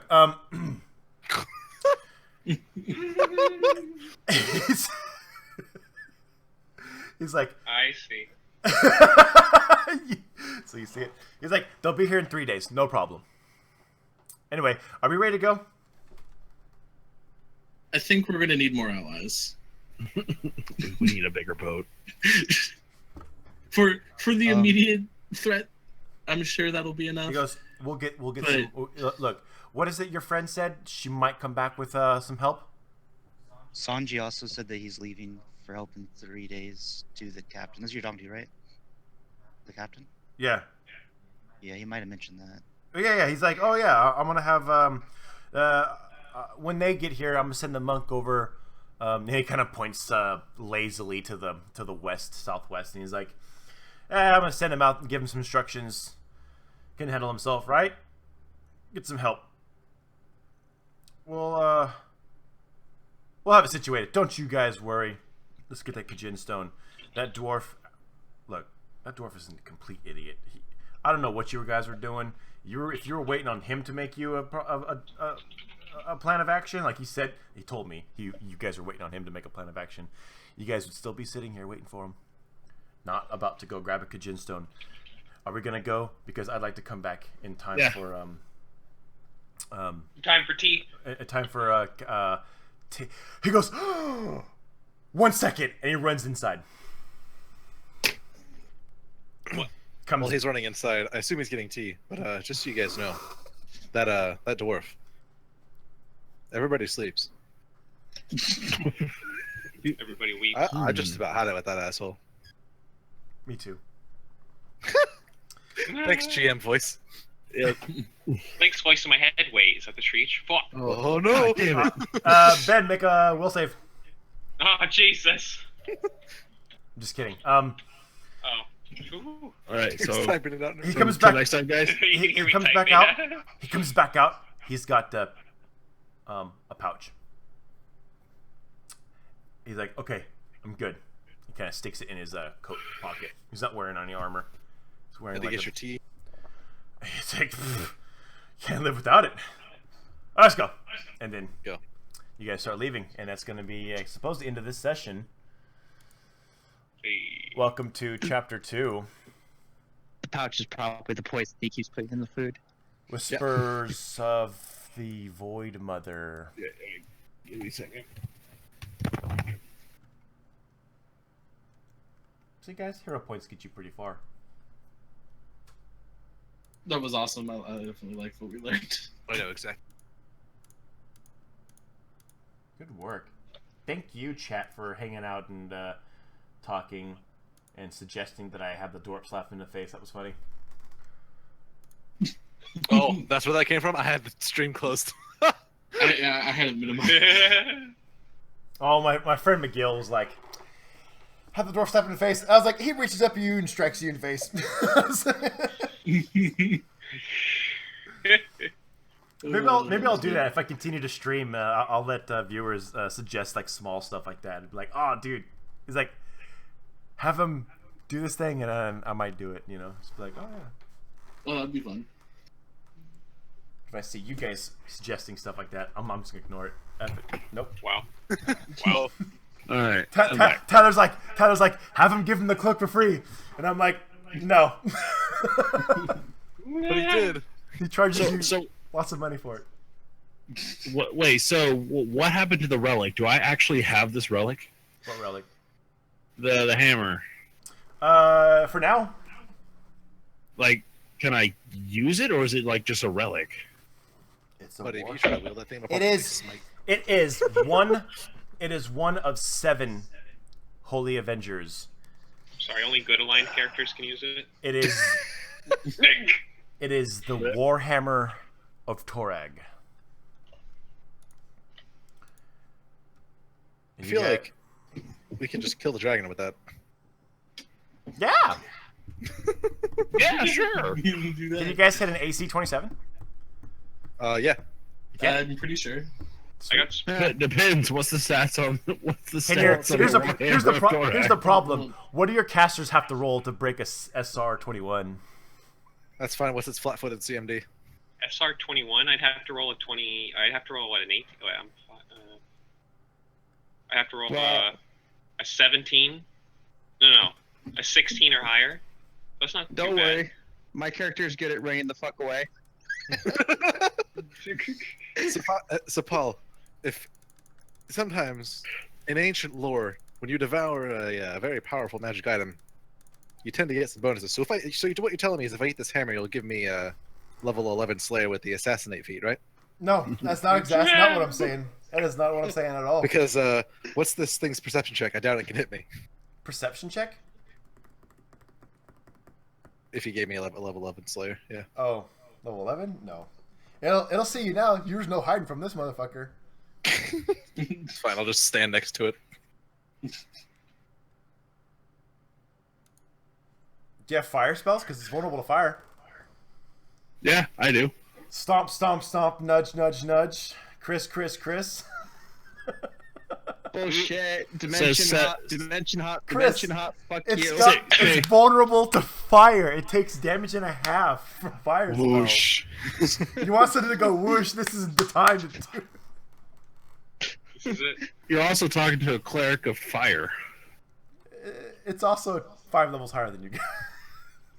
Hey. But think of the XP. I think this is easily compensated by giving us 5 levels. Or giving me level 11 Slayer and assassinate. Jesus. It's all I need. It'll die. I like Speaking of levels, did we hit level 6 or? Actually, yes. What? Fantastic. Yes. Good. You guys can I take made my character. level 6. I don't like that. What is that, Paul? It took some effort, but once the feisty beast was presented to me, it was only a matter of time before she fell in love with my sweet kiss. Oh, I'm She fairly is certain. my little pet, my little love, my little hunter, still ever feisty. I don't like that.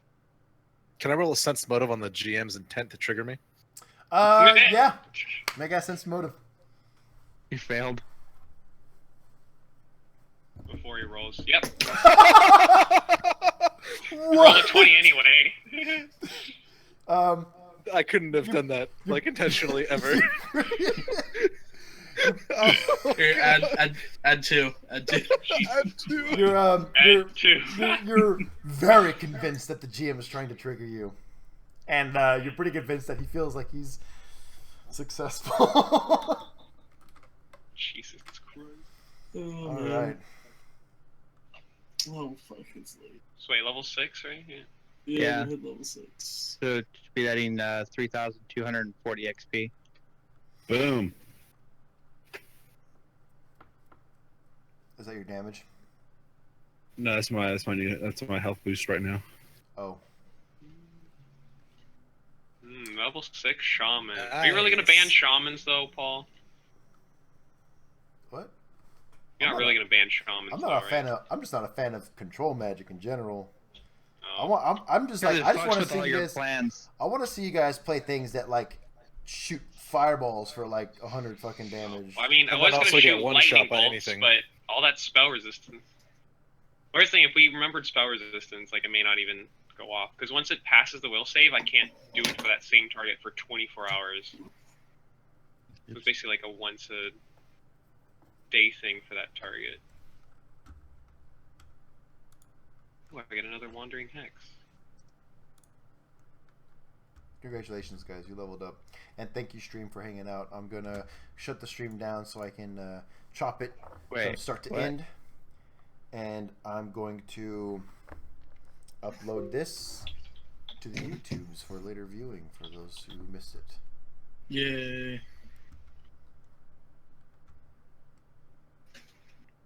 Say goodbye to your audience, Goodbye, players. Nice stream. Cut- On cut TV, over. hi, Mom. Come watch us die next week.